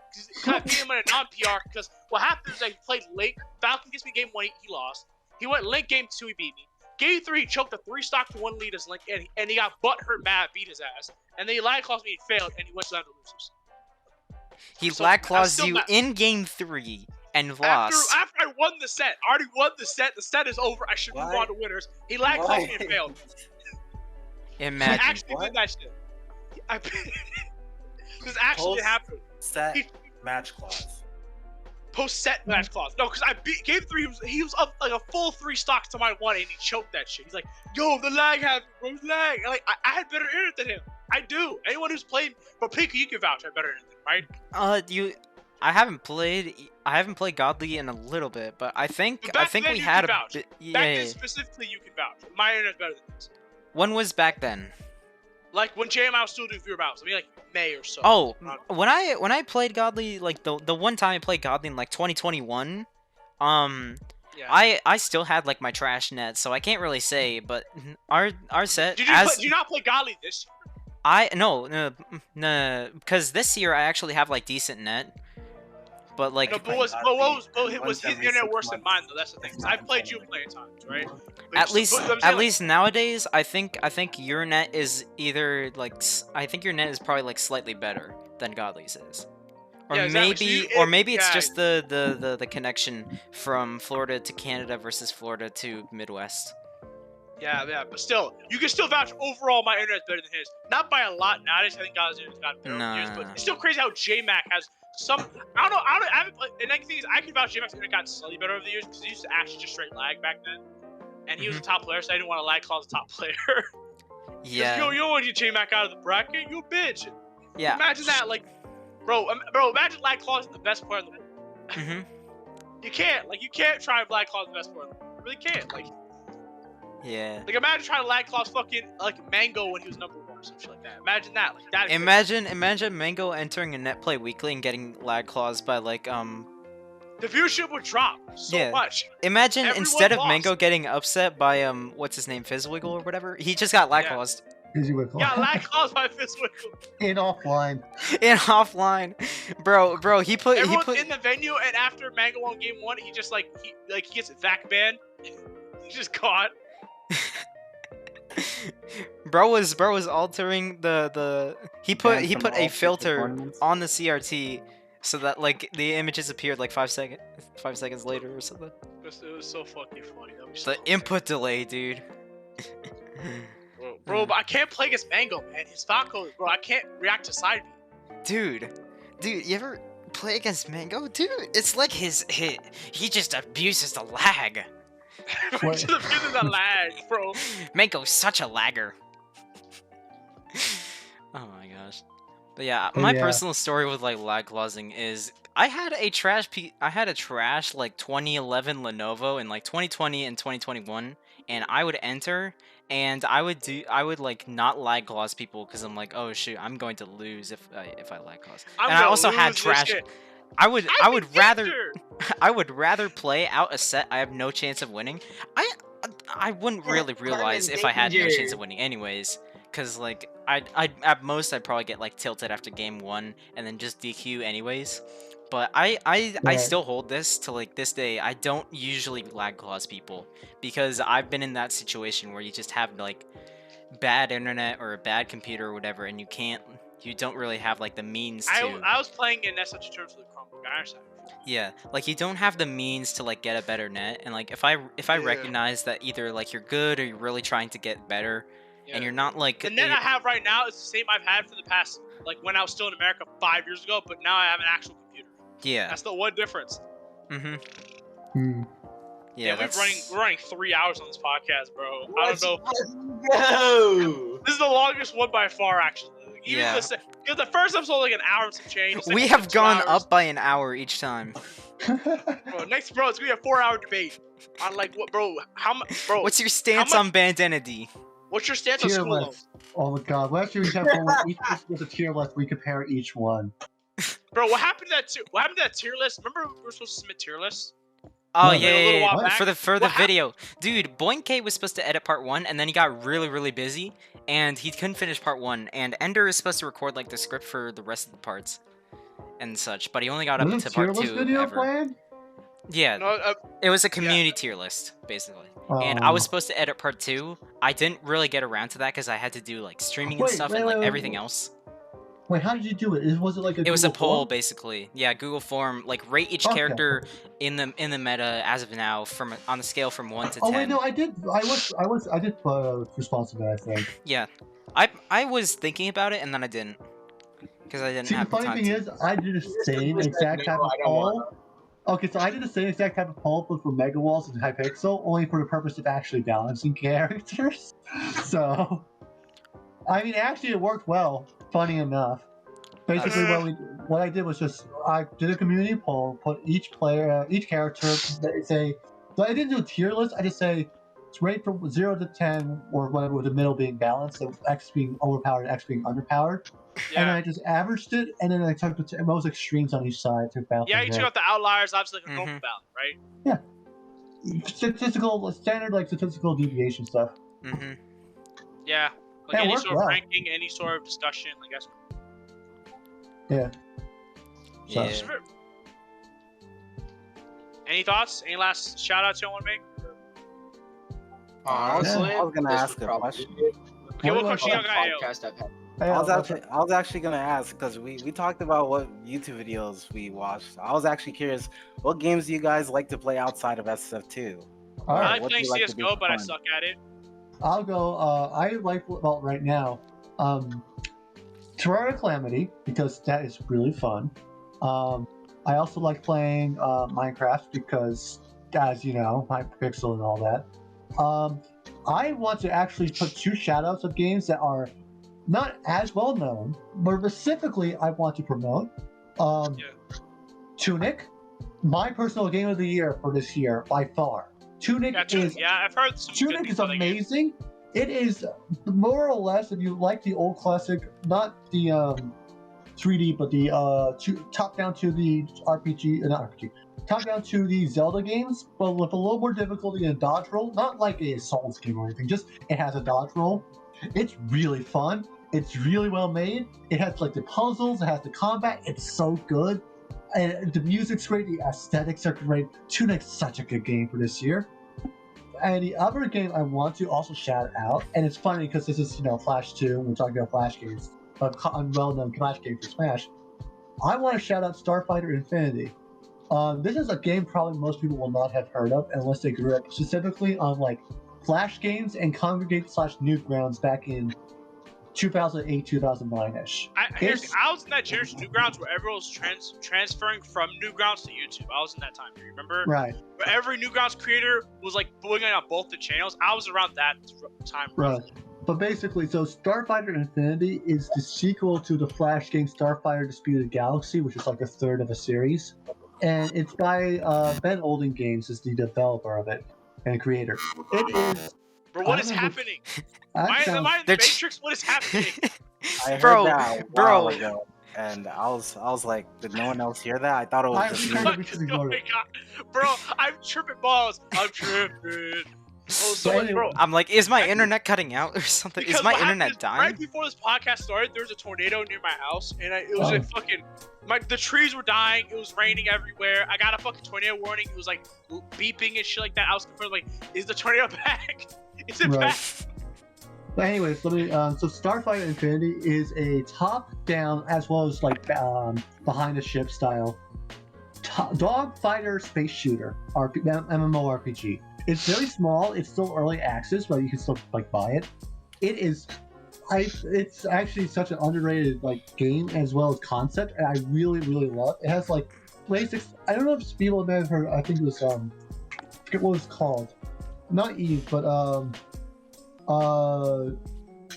something dangerous. I think Elite Dangerous. That's it.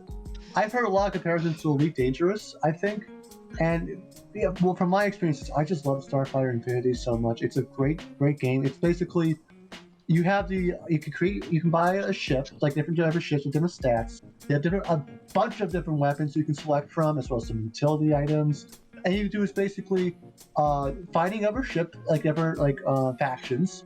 You have just pure space exploration, like you find like space anomalies, NPC races. You got wormholes, stars. It's beautiful. It actually looks really pretty. Black holes, white holes, and like nebulas and such. It's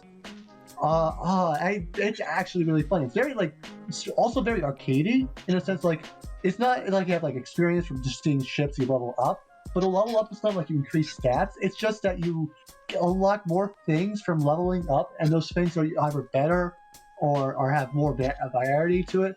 And you can just do more explorations for more like more star systems. It's really fun. I You really should definitely recommend put this it. in the chat. I'm probably interested in checking it out.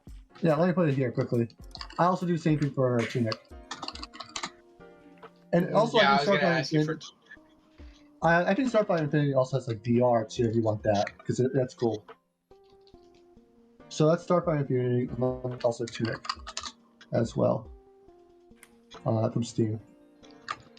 It's only $20 too, so it's definitely not expensive either. No, yeah, it's also early access too, which is great. So it's like also the developers really well engaged. You can do like suggestions for the Discord and such for Starfighter. It's good. It's really good. But yeah, those are like the games I either play regularly or have really good favorables to, personally. I already mentioned mine CS:GO. I play it once in a while. I suck at it. I'm basically just a bot right now. I don't. The game is just question marks, but I like shooting. I like throwing in random grenades. It's fun. Speaking of Hey, CS:GO, Pika, what about you? No, let AOTUSK. I was gonna say, speaking of you're CS:GO, I'm just recently, like, not recently, but it's been a little while, but I picked up Valorant a while ago. Oh, okay. For me, my top 5 most played games, because I'm more of a PC kind of guy. Makes sense. SF2, Valorant, Rocket League, Brawlhalla, and what was the 5th one? I don't remember. It's not coming to my mind. I think it was Genshin. I think those are my 5 Ew. most I hope No, you played. can like, recover. the top four is base as fuck. Yeah. And then you mentioned Genshin, bro. Are you MG? You don't want to go down that path, my brother. You don't want to go down that path. I mean, man. this man's You name I is feel like, literally point to never this. done that. Well, at a time there was Mark, like when I was getting all that feedback while playing SF2, I kind of just wanted to play a game where I could just chill, enjoy, and kind of like just explore. So I don't really play a lot of adventure games. Like when I was younger, I didn't play a lot of Zelda. So I saw Genshin, I was like, you know what? Let me just try this genre and see what it's like. I'm not gonna lie, I had a pretty decent time. Okay. And now you're addicted to imitators now. Huh? Quackus, you're far away. God damn it, I hate my mic sometimes. What about you, Pika player? No, I couldn't hear you. What did you say? Hello? Can I Yeah. say my top? I can say my top 5 relative, right? Like Oh. I already said, like SSU is obviously my most played. Mhm. I play a decent bit of Uno. That's a pretty fun game.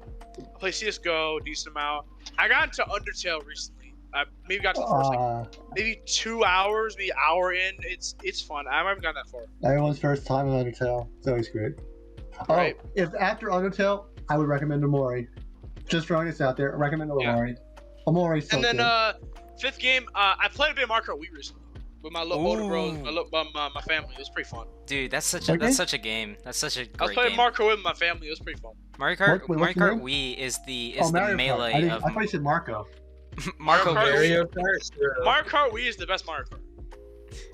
That's True, true. I played that and it was so much It's either that or DS for me. Low Yeah, key, DS I based, like too. 7. Okay. yes. Okay. 7 is Okay. great. I'll give you that one. 7's good. 7's very Okay, good. so I grew up on DS. I was the first everyone was DS, and DS had the best like side content easily. Yeah, Like, it yeah, easily had the best. no one's gonna argue It that. has the best battle mode still to this The day. phenomenal best side content, but for specifically the engine and how everything controls, I do think 7 works the best. The thing with Wii is that it was a little centralizing with the characters and stats. Not to mention, like everybody used bikes, you know. Yeah. But with 7, you had the card customization with different stats and variety for a lot of different things. So a lot of very customizable, which was good. It had a trick aspect. It was good for portability. It had good graphics, unlike like DS and earlier for handheld stuff. Like I think it was basically the sweet spot was 7. Mm. I tried If, to like, pick up if you had Wii. 7 plus DS side content, it would be the best Mario Kart ever. Easily. Probably, yeah. Like 7 with even like a good battle mode, I think would probably elevate that IMO. Right. Just give it something to do outside of races, and I'll take it any day of the week. Even like just a basic versus mode would probably also go a long way. Cause I remember I just played Mario Kart Wii like versus, like just the solo like regular races all the time, just because they were there, and I liked Yeah. playing on different tracks that weren't just the first track of each cup. But yeah, definitely, for sure. Apparently, if you play League, it's like selling your soul. True. True. Okay. True. True. I've only touched League to the point where I got to like level 2 or 3 or whatever because That's still too far. True, but like I remember I was at some sort of like game camp or whatever, and I was like in 12 or 13, and I remember we did the game we actually did more on there was I think StarCraft. Funny enough, Mm. I tried Which- StarCraft. It was so complicated for me. I mean, to be fair, it's complicated in the eyes of the beholder. Oh man, But I feel like it takes a slight bit while during for the you time to. because StarCraft, like the sort of Dota style or MOBAs. I mean, like StarCraft looks hard. Like It I've is watched, hard. I Oh watched my God. StarCraft very casually. Like oh, look back to like some old like Flash, J-Donk, like every once in a while. Like not even like a lot. Like I watch a lot more CS:GO, a lot more Smash. I even watch a lot more Street Fighter than I do StarCraft. It looks like it takes an eternity to get good at it. It looks absurd. StarCraft reminds me more of chess in some ways. Like, Yes. like the complexity of the mental. It's very, very engaged. But Mhm. I remember, like, I got into like some sort of game club. I forgot how exactly or what it was specifically. And I remember I got a little bit into League at the time, but I didn't get really attached to it because I kind of found out about the style of MOBA through, again, and I'm gonna keep reiterating this, Hypixel, because they had a map that was Dota based, and I really enjoyed that map. And I tried, League's kind of like that, but I never really got into it. Hell, I think Mega Walls is probably a close similar to a MOBA gameplay, and I do like Mega Walls a lot, but also it's still very different. So it does have like this sort of like Nexus style defend object, getting upgrades, yada yada. But You yeah, know, this League whole is game something section else. could end up being an hour too. I mean, we haven't even heard Pika's yet. Quackus, I haven't even heard yours. Yeah, I know, but Pika can go first. All right, so like my top 5 right now. You don't have to do top 5. It Okay, just- because I don't play 5 games. I don't play 5 games. That's I'm really sorry. sad. No, For me, no, no, because I just don't really like. I I mostly just like log games into. I log hours into like 2 or 3 games maybe at a time, and I've obviously recently, like, I haven't played Until in like a week. I'm like, to me, like, I don't put like 5 games split between a week. I'm talking about like, oh, these are 5 most recent games I played, and like I played them for a few hours. Like, just what are the 5 most recent games you played? like within like a month or 2 or something. Within any period, just the 5 most recent games. even if you just okay. freaking went online and just googled an old game like Fancy Pants or something like that. Or Yeah. Fancy Pants is based, bro. It's not even a meme, bro. Dude, I Yo, I really Fancy want to play that Pants someday, in but Rainmakers. Woo! let's go. Ooh. Anyways, I think top 5 games recently. Number 1 is Fire Emblem 3 Houses. That game is goated. That game is easily one of like the best Fire Emblem games I've played in a long time. I never One of the really got best into Fire Emblems, tactics period. personally, but I think Tactics the only type games, yeah, those are interesting. I think I played the first one. Niche, like tactics, like because I think the only tactics game I ever played realistically was Pokemon Conquest. yeah, that's a good one too. I have that. I just haven't really gotten past a certain point for it because I think at some it's point like $100 to sell.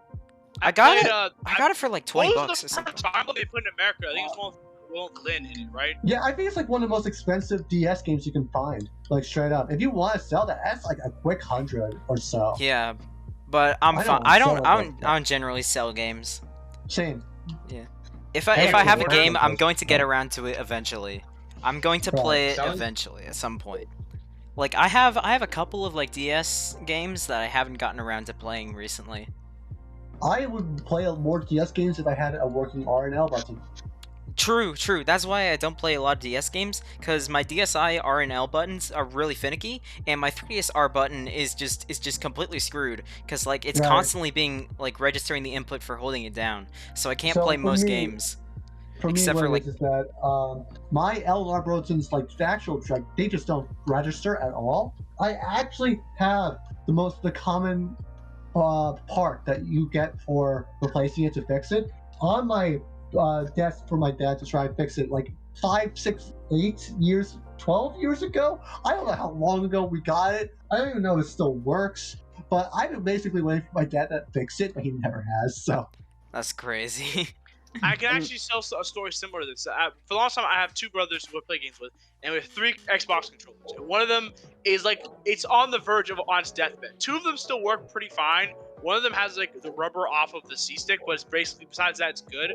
But like, one controller is like a husk of his former self. Like, it is on life support. We had to buy a new one. So it's crazy. Like a broken Oh my R God. button, like Oh a my barely God. functioning L trigger. Like it is on. Okay, can I quickly just I'm right now playing Terraria in the background, and I'm having a armor set that does a weird noise whenever I get hit. And I've been hearing it just now, even though I was standing still, and I was wondering what the hell that was. And I know you're catching it because that was my dog barking in the background. Bro, Wow. you got that dog in him. You got that dog in him. He got that dog in him. He's Some got dogs that like dog. Cats, bruh. Some I'm dogs I like not pups, gonna bro. lie. When I'm not playing SF2, I'm usually just either out or not doing anything related to gaming. Like Most that's time I usually agree. how my Like day when I'm goes. not playing SF2, I'm doing college work because I just started college, or I'm doing like True. or I'm outside like buying some shit for in Target or something like that because Target go hard sometimes. Mm-hmm.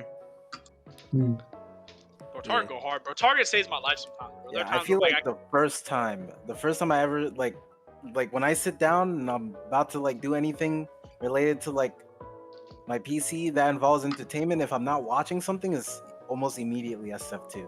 Mm. yeah. Just hit at matchmaking or something and wait for an opponent. And then it's almost like a gambling when you think, all right, who am I gonna face this time? Who's gonna respond first? You know? Yeah, and it's the same guy who plays the exact same way every time. You know. You're fighting Achi for the 30th time. Bro, that's literally me, bro. And he does not change anytime. You say, "Oh, I'm getting help. I'm getting better." Like, no, you're not. I mean, Dang. sometimes people take longer to To develop, I keep understand. them up. I mean, I was definitely there. I'm We've still all been there. Yeah. So it's a process. You just I have in my description for my status, just trust the process. That's kind of my thing Trust the right plan. now. Yeah. Eventually it'll work out. Yeah. So anyways, back to my top 5 games list. Yeah, number 1 is Fire Emblem Three Houses. Literally one of the best games I've played in years.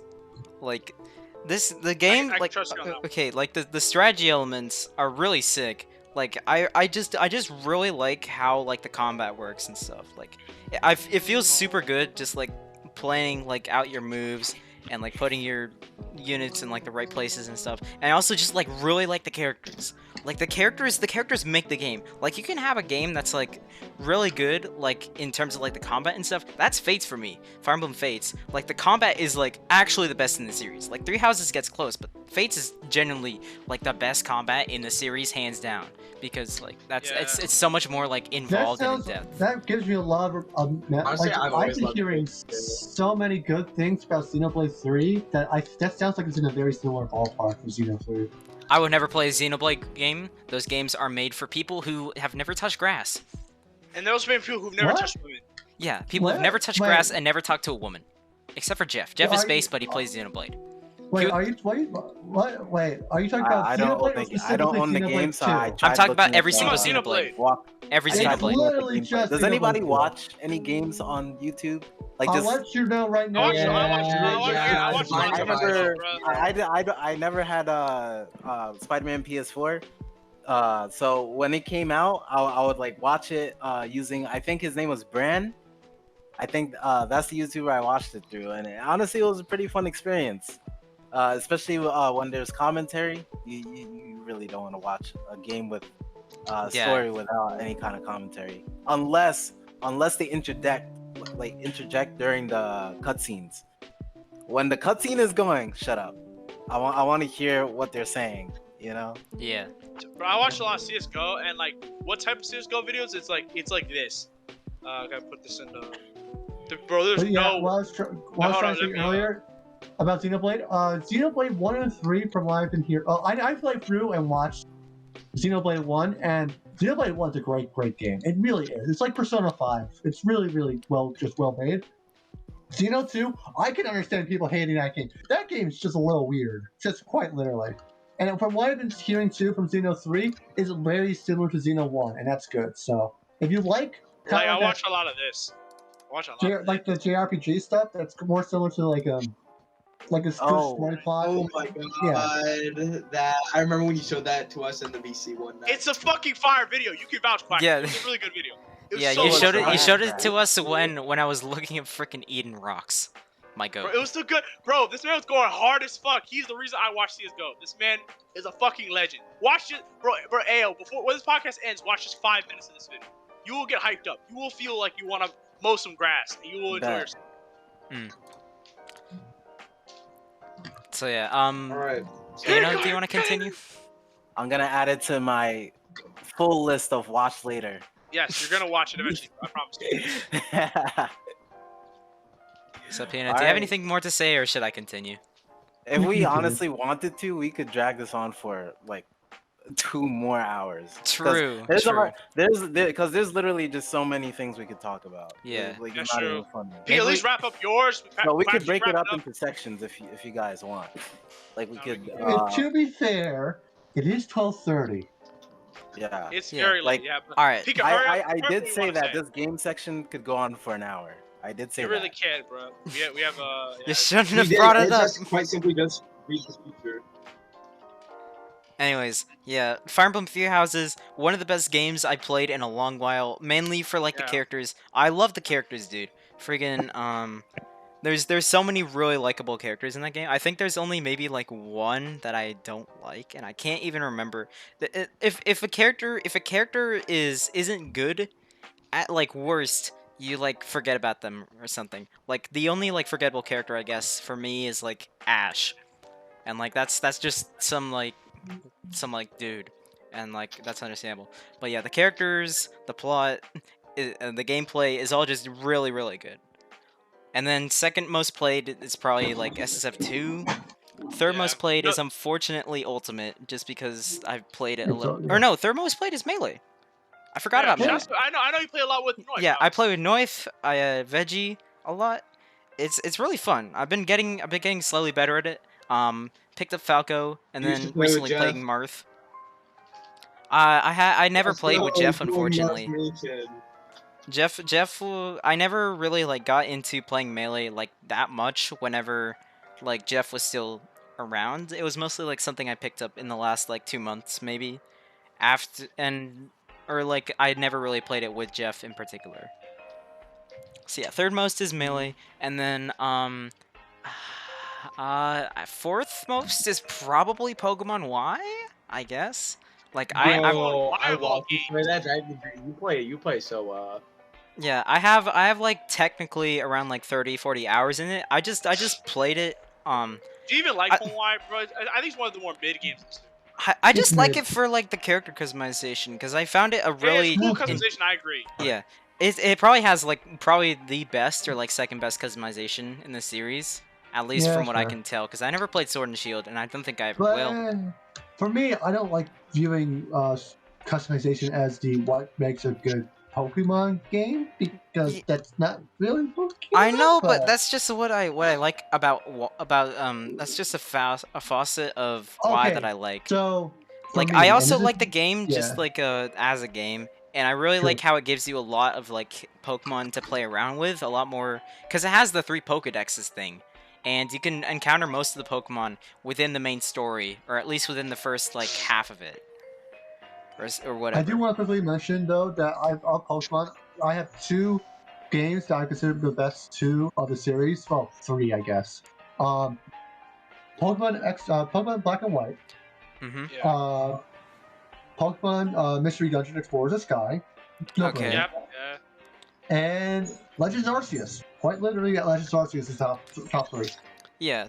In terms of mainline games, I personally think Black and White 2 are the best. I think But Platinum's and then the best. And then Platinum's Black and also White good, is yeah. probably second best or so. I don't know. I Black and White is the one game between Gen 4 and Gen 7 I played every single game except for Black and White, and also Platinum, but I played I Pearl want to like say, a ton. I think Black and White 2 has a better concept. I think Black and White has a better story. In fair defense, I've never liked either of their stories, to be honest. I always thought Sun and Moon had the best story. Yeah.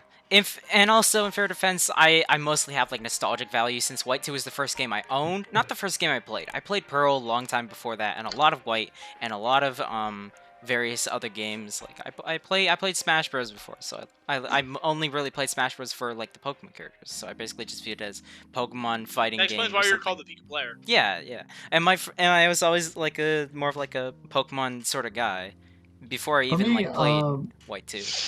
Yeah, or, like, because owned it, I guess. I grew up on Heart Gold Soul Silver. That was the first game I bought was Heart Gold. That's It's a good game to start out on for sure. Mhm, That's like really the good. best. Yeah. Of course, I understand the faults of Jota's We Kenta all as a forget dungeon real great. and story as well. So. Dungeon. And oh yeah, Mystery Dungeon. Mystery Dungeon is such a good. Oh my god, it's Explore the Sky. Just the whole series is just so good. It was a goated game series. Everybody forgot about it, man. And I now, mean, to be fair, can it was we kind talk of about- niche.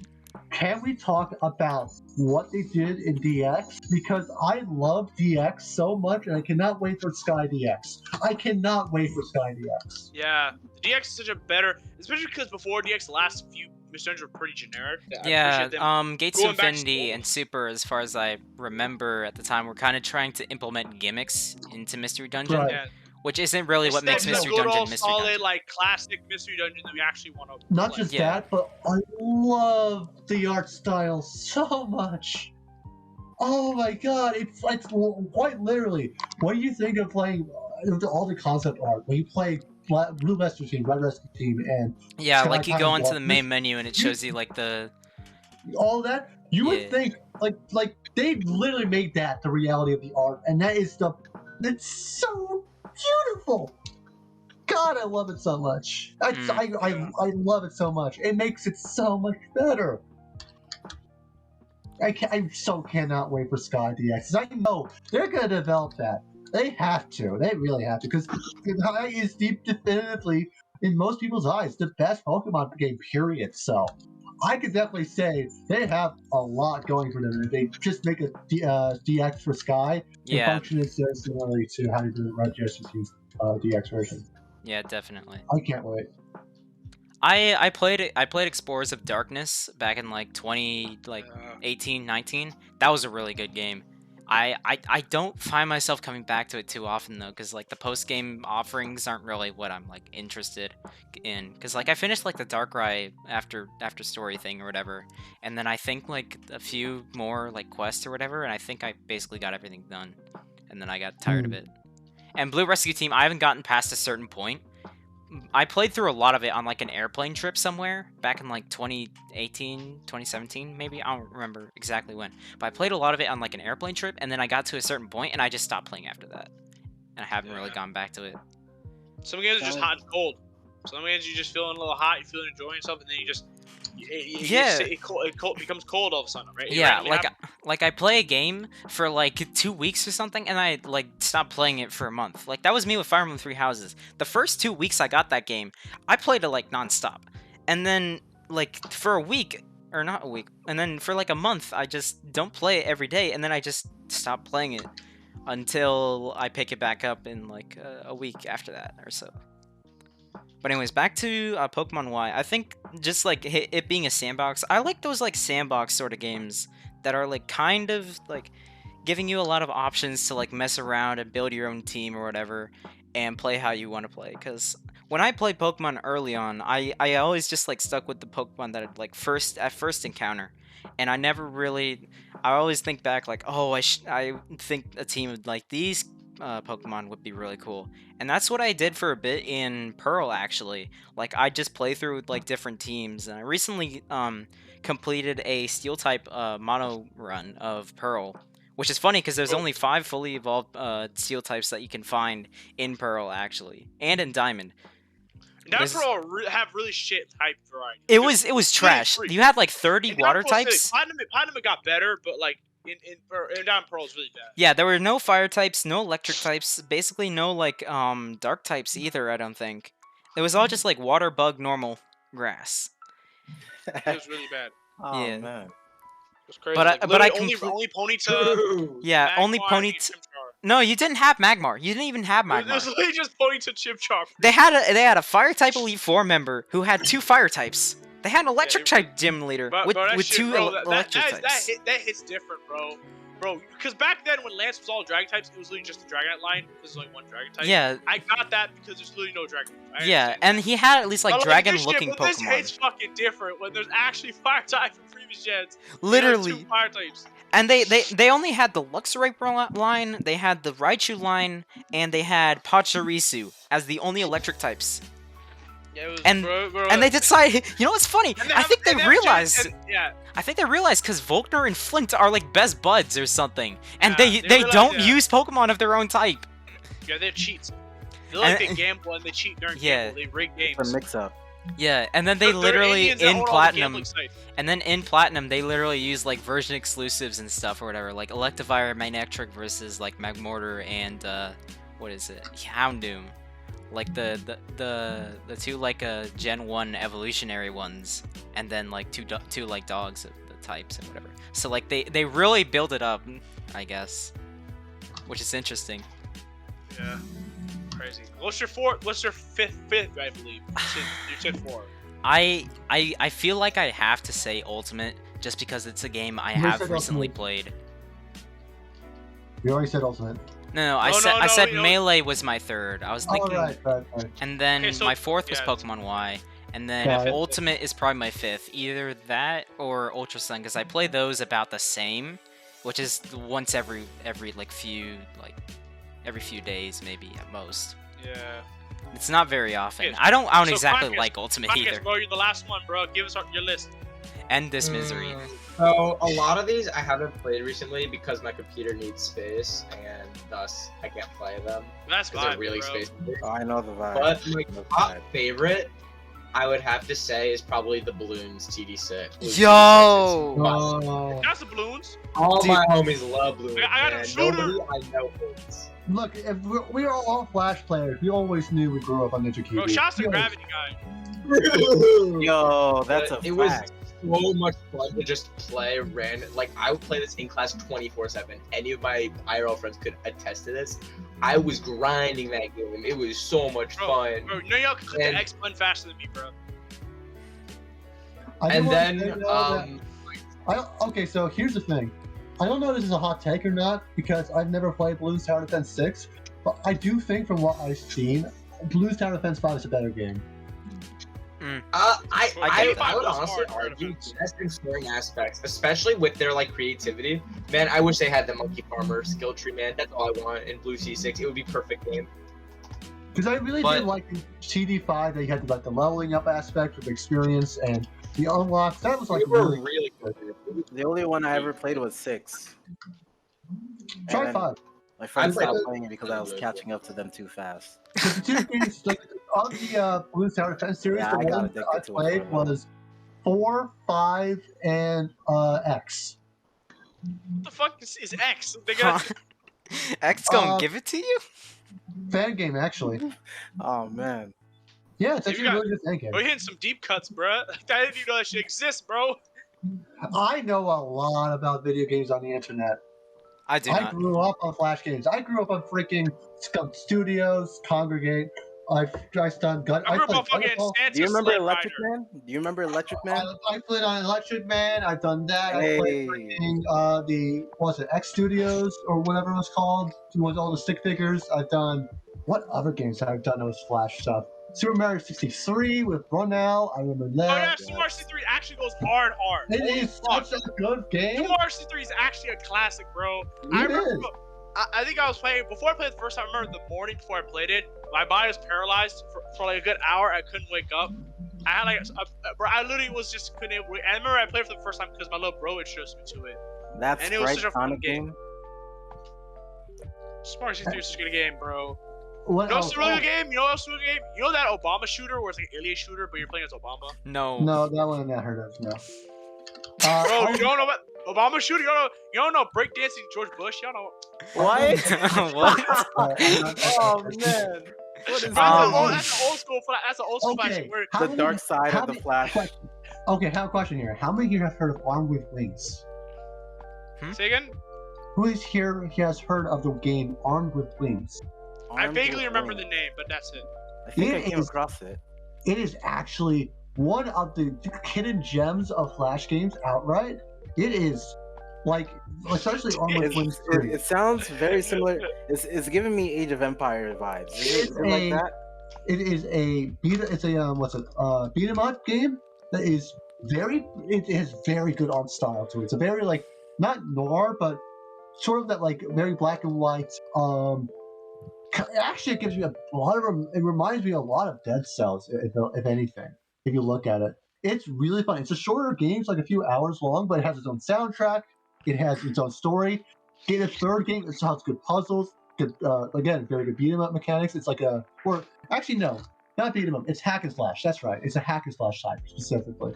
But it's Speaking of beat 'em up games, I can't remember what it was called, but there was a game that I used to play that had like an entire like anime cast or whatever, and like I can't really describe it too well, but they had like transformations. It has like a bar or meter that allows you to transform, and you could do like this flash or shockwave to get the opponent off you if they were overwhelming you. Does anybody remember that game? no. Remember? Y'all remember the Run series? Runner? Yes. Oh wait, Run, No, it's called Run, Run. like The Run 3. geometry you find out cool math geometry games. shit, yes. Yeah, cool Run, math yeah. games, dude. The Run Yeah. trilogy is the top Sugar, one of the sugar. greatest trilogies ever. It's an Yes. absolutely amazing trilogy. Run 2 is the best of the three, but it's still a great sim trilogy. Anyways, Learn to Quackus. fly. Learn to fly. Oh yeah, that was good too. Toss that the was- turtle. Bro, what was that game where you're a superhero, you upgrade a bunch? Captain Upgrade. Upgrade complete. Bro, Captain Upgrade was such a fun game, bro. It's like a 30-minute game, but it's like the greatest 30-minute game ever. I'd like to What raise other my fun? hand. I'd like to raise my Okay. hand here. Can we let Quackus finish? Okay. Yeah. He's muted. I fucking hate myself so very much. Are you I was talking so serious? much, I completely did. But my next favorite was probably. This is a big curveball. I don't know if any of you guys actually know this. Sid Meier's Civilization. Ooh, dude, The Civilization. Civ 4 alone, Civ 5, Civ 4, goated games on their own. Yeah, I agree. Yeah. Civ 6 I've heard a was lot of awesome, but good things about it, but I've never really gotten much interest in that type of like simulation type game. the soundtrack like- alone could probably carry it. It's a godhood. I think True. if Pika I remember my buddy. yeah, you know playing that it for soundtrack. The soundtrack hours. was goated. Yeah, Civilization Shit was soundtracks go actually- hard. I don't know why people don't talk about it at all. Shit's amazing. It's because it's I like literally go on historical YouTube just to- stuff, and I don't think people. I think it might just because it's niche-ish, sorta. And And it's B- Civ was popular back then. It Oh, was no, popular, it's but like that was back it's in a like the niche 90s and concept. stuff when it was like all not like. 90s. No, it was popular like 2017. I remember. It was popular to like the mid 2010s. It was not like an old series. Like No. I just feel Yeah. like it's kind of a bit more niche than it's like niche popularity. I feel It's a though. niche genre. I I agree. think. Yeah, I agree. I Yeah. agree. Not everybody's cup of tea. It's not the kind of Yeah, thing everybody would Like like. people recognize Civilization. They Yeah, people they will definitely recognize what it recognize is because like lots of word of mouth or like knowing that like other people who have played it and things like that. So people Gandhi, will like get Gandhi. hyped about a game, but they're not going to. Not a lot of people are going to specifically like invest a lot of time into a Right. game, like Civilization, Mhm. unless they're like very dedicated. Like me personally, I Believe only me, my dad's the one who showed me it, and he was basically his story was he would just go roam, back when Rome was absolutely fucking busted in Civ 4, and he would just absolutely cheese the fuck out of everything in the early stages. He would just Yeah. go for he would go for nothing but domination victories. There was nothing else he did. He never went for culture or science. yeah. Me personally, I just And always anybody play. Alright, no, continue. What'd you say? Sorry, no, I was just saying that anybody who hasn't played the game has no clue what I'm talking about. Right there with the victories. I get it. Yeah, because domination is you take over all the other palaces. Technological is you research every technology and eventually you get Alpha Centauri or whatever. There's economical. I think you get to a certain number of like you get a certain amount of gold and then you build the World Bank. And then there's cultural, which is at least in Civ Rev, which is the one I play all the time. Civ Rev DS to be more specific. You get 20 great people or wonders, and then you build the United Nations. Oh yeah, dude, I love the Great Wonder. Yeah, Civilization in Civ Revolution 6, DS I would is just my go favorite. I just wanted profit for free. So much fun to play with religion and whatnot in that game. Mm. But yeah, that's definitely my second favorite game of all time. I will say CS:GO is probably my third non-Smash Flash game. I also, like Baller, am a bot at it because I suck at it. What game? My computer. CS:GO. Yeah. CS:GO. Bro, CS:GO is such a complex fucking game. Like, No. you have the defensive players and you have people who are good at rifles. Lockdown good at mode, ops. okay? Bro, I try to play rifles and I'm too slow to play rifles. I'm so bad. I never got into any type of shooter besides, I think, 2. I love Halo 3. Halo 3 is one of the greatest games ever as well. Okay, I the haven't only played it in a shooters, minute. what's it? The only 2 shooter games I've ever played, and I'm saying both of these are technically extremely vaguely shooters in terms of what they are. Splatoon series, and that's specifically. No, for Splatoon is Anthem. no one will say Splatoon aren't shooters. They are legit shooters. They are Are they shooters, not? but they're definitely more. They're third unconventional. person, so Agreed. people are less inclined to say Yeah. because they're not like the thing you think of when you hear shooters. And here's something Yes. I cringed a little bit about myself historically, but I grew up when I was younger, like 2009, 2008, Roblox, and there's like some shooter games on Roblox that I should enjoy. No, Yeah. everyone has Yo, that phase fans, where they play Roblox at some point. I never played Roblox. Has that sort of like cringe phase with Roblox that everybody kind of like doesn't really want to admit to it, but like always everybody kind of knows existed. Yeah. Like I Yeah. had that phase in like 2019, 2020. I never played Roblox myself, but I get it. I understand. I'm not gonna Yeah. play. I played what I mostly did was I played like racing games on Roblox, but I also did a few shooters on there. And then the only other shooter I ever really played, because I wanted to get in, I wanted to play Call of Duty, but only do sniping. I wanted to You be a just want to sniper be because I thought. an opera. I get what you're saying. No, I really thought like being a sniper was like a sick thing, like just Because it sniping was. people. Being a sniper is a Yeah, cool thing. It's just 'cause not easy. Because I played like this mostly like sniper like class of tank in this one like online tank game back in the day, which is where I got my username. But that's a different story. I mostly You got played your like a name, sniper you got your name class. Pika player from a tank game? No, my username was Pika Power 101, Oh. and then I eventually changed it because my brother's username in that game was the Pokemon Gamer, and I'm like, oh, I wanna be something similar, so I'm the Pika player now. Oh, okay. That's Yeah. So, 'Cause- any 'cause more I like shout-outs? Pikachu. Any shout-outs y'all got? Because I think and Pikachu, did you finish your 5? Sorry, my bad. He My bad, didn't. Quackus. Yeah, go ahead and finish. Because I think that was So my third. Oh wait, no. No, because fourth you count SO2 as your 5. You count SO2 in your 5. yeah, you can count SSF2 Okay, somewhere so in there. Smash Blast is my most played game recently because I can't play any other shit on my computer because otherwise it crashes. But in terms of most loved, it's probably going to be my fourth or fifth Yeah. because I just love the other things that I've listed so far so much more. Mhm. Minecraft is probably going to be top 5 simply because I have played it a lot. That's fair. That's fair. Everybody loves And Minecraft. oh yeah, and Street Fighter. That would probably Which be rounded which out. one? Which I'm one? assuming Third Strike, Street right? Fighter Third Strike. Third Yo, Strike. yo. Hey. I need to play Third Strike, man. Can you I've put played, Diagon Parry? I've Can you played do the 2 and I've Diagon? played 4. I've never played 3. Can you do the I've from- Diagon Parry or no? I played like Can I do PS2 Dragon on Fire? NS, just the one on No, Genesis. I This don't remember is which one that one. has Diagon Parry, right? For Chun-Li? Third Strike has Never the touch parry. Chun-Li because she's a broken top tier. Fuck that. No, Third Strike is multiple. No, there's a variety of top tiers in Third Strike. There's like Six, 6, From what I can Okay. hear, it's like Chun-Li, Yun, Makoto. Makoto. Yeah. Like, Is Yeah. Ibuki top tier, or was that second No, impact? she's like mid. Like mid. Yeah, she's mid. because No, I know in like second uh, impact or like new generation there were some different characters and then they bounced them out. I remember who was it? Sean was top tier in second impact and then he was trash in Third Strike. Was it Third Strike that had even movement 3-7? Yes, that was Third Strike. Oh, Third Strike, obviously. Obviously. And people still that was play great. Third Strike to this day because it's like probably one of the deepest It like is so Street Fighter incredibly games. fun. It is Yeah. the melee of Street Fighters. Yeah, That makes except sense. Street Fighter has like multiple melees. It has Super Turbo or whatever the Turbo, yep. version of Street Fighter 2 that they play True, nowadays is, which That's- I don't no, care. That game was way more button mashing compared to Third Strike. Yeah, I do not care about Street Fighter 2 nowadays, to be fair, but it does still exist, I guess. And then Third Strike, Dragon and Punch! Dragon Fire! yeah, and then there's that game.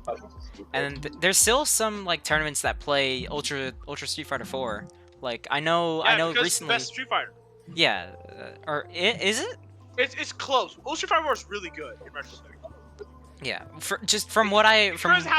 how pretty lackluster 5 is, it's a really good game. No one gave Yeah. it the credit it deserves. I tried playing 5 and I realized I had to grind like 20 hours to get a single character if I didn't want to pay for them, and I was so annoyed because I bought Guile because I'm like, oh, I might want to like Guile, and I didn't like Guile, and then like, oh, but and then I saw Guile's people not a playing. good character, bro. I don't think that was a great option. Yeah, it was a trash option. I wasted all of my. Yo, Who is fucking Quackus? Is that you? is that piano? No, it can't be me. No, It's that's not. not me. Is that AO? Nope. Quackus, Probably. please. Quackus, is that you? My Quackus, is thing your is- computer breaking on the spot? Do you have a a- ghost in your house? Do you I have don't any know, last green ring words? on my thing. Question: do you guys hear sounds like buzzing by some chance? Yeah. Yes. Yes, we did. You hear it's like Fuck. what I could best describe is as an electrical current. It sounds like, you know, the Scooby-Doo movies give where me like a a random second. electrical socket will cause a ghost. A ghost will come out of... Did you have practice for that? What? That Is this actually better? very good. Oh, shut up! Is this better? Yeah. that's Yes. Okay, good. Bro, is there a robber in your house? Is there a tornado? Yes. Yes. The answer is probably yes. Yeah. Bro, That's we great. good, bro? That's crazy. We have a live robbery on the podcast. Are you like Soldier This Boy? is a live police assault in progress. Are you like Soldier Boy? You're gonna kill the robbers? Someone gets robbed, another gets swatted. That's just Mango. That's the Mango. better. That's the mango. That's the mango. Oh, your house gets robbed. That's the mango. Okay, so here's a question I have. I don't know what people's thoughts are of this about this at this point, but what do people think about HBox now? He's funny. I mean, besides the obvious, he's funny and pop-offs. Like, everything he kind of done recently kind of really rubs me the wrong way. Not good. I think here's it's fair. Here's the history of HBox in the community. When he first came out the scene, everyone thought he was a bitch. He camped. And he was annoying, right? And that was basically his community response for years. He had his memes like clutch box memes and pop off memes even back then, but otherwise he's just known as the guy who was the second best puff and he got given the best puff spot because Mango stopped playing puff. That was the community for years, right? Then he became number one and started ledge camping everyone, and then everyone hated him for years, and Leffen hated him, and Armada hated Jigglypuff, and Mango hated Jigglypuff and edge camping, and also Mango fans and HBox fans don't like each other because back in the day, Mango and HBox did not have the best relationship. They just didn't. If you know, you know, right? Is it possible Then it- for a Is it possible for a mango fangirl and an HBox fanboy to get together? I mean, I don't mean Nowadays, it like yes. okay. I don't really mean it in terms of the communities. It's not really about the communities. It's more about just HBox, what he is doing action-wise. Like, we had the I know. Yeah. The double down stuff, the anti pop off that was kind of corny, and then The like chair. the chair. The things that really got me were the chair, because that was dangerous. The code, like whatever disease thing that he had, like he thought it was a good idea to go out, even Yeah. with all that. I actually And have the no lack of context. mastery. Like there was like aspects to it that felt very. Also, it's honestly. Okay, just throwing it out there, was it, one thing- yeah. Yeah, I'll Yeah. give you the context of the double down thing. Is that he lost SJ. He was gonna play top 12 tomorrow, like the final day of double down a few weeks back, right? And what happened was that he did a PCR test, and it went back negative, but he was quote unquote puking blood. And so when you naturally see yourself that you're puking fucking blood, you're not going to play. You're going to fucking DQ. And what happens is that he goes to play SFAT, he wins, and then they lose top 8. Everyone keeps saying, "Yo, you're sick," and also he wasn't wearing a mask either, which is already a red alert, right? So he's He puking also- blood and he's not wearing a mask. And by the time he gets to play Slug, he basically is forced to DQ. Not only just that, Damn. but specifically, he said that he could not wear a mask because he had trouble breathing with it on because of what he had earlier, which is like, isn't that like a very bad sign of going to a place and being potentially infectious of other people? Because even if it's not COVID, it could be a variety of other things. So It reminds Oh, me there's- of there's- like a there's like zombie eight- movie. It Yours reminds is me like of a zombie movie where one exactly. person will get bitten and they'll go to the most heavily populated area in order to That's how affect COVID the started. most amount of people. That's Yeah. how COVID started, literally. Kinda, But yeah. also, you know what's crazy? There's like 8 different versions of COVID. So if you don't have one that's tracked by PCR, you can have another that is being tracked by PCR because you know how many fucking versions of COVID come and go? It's like versions of Street Fighter 2. And we got monkeypox too. Bro, they got coronavirus super turbo. Bro, we Okay. have Champion edition. coronavirus third strike. Coronavirus new generation. Ultra Coronavirus 4. They start pairing your white blood cells Bro, like Daigo. No, please. Bro, could you get out of the room? every COVID cell is just a Chun-Li.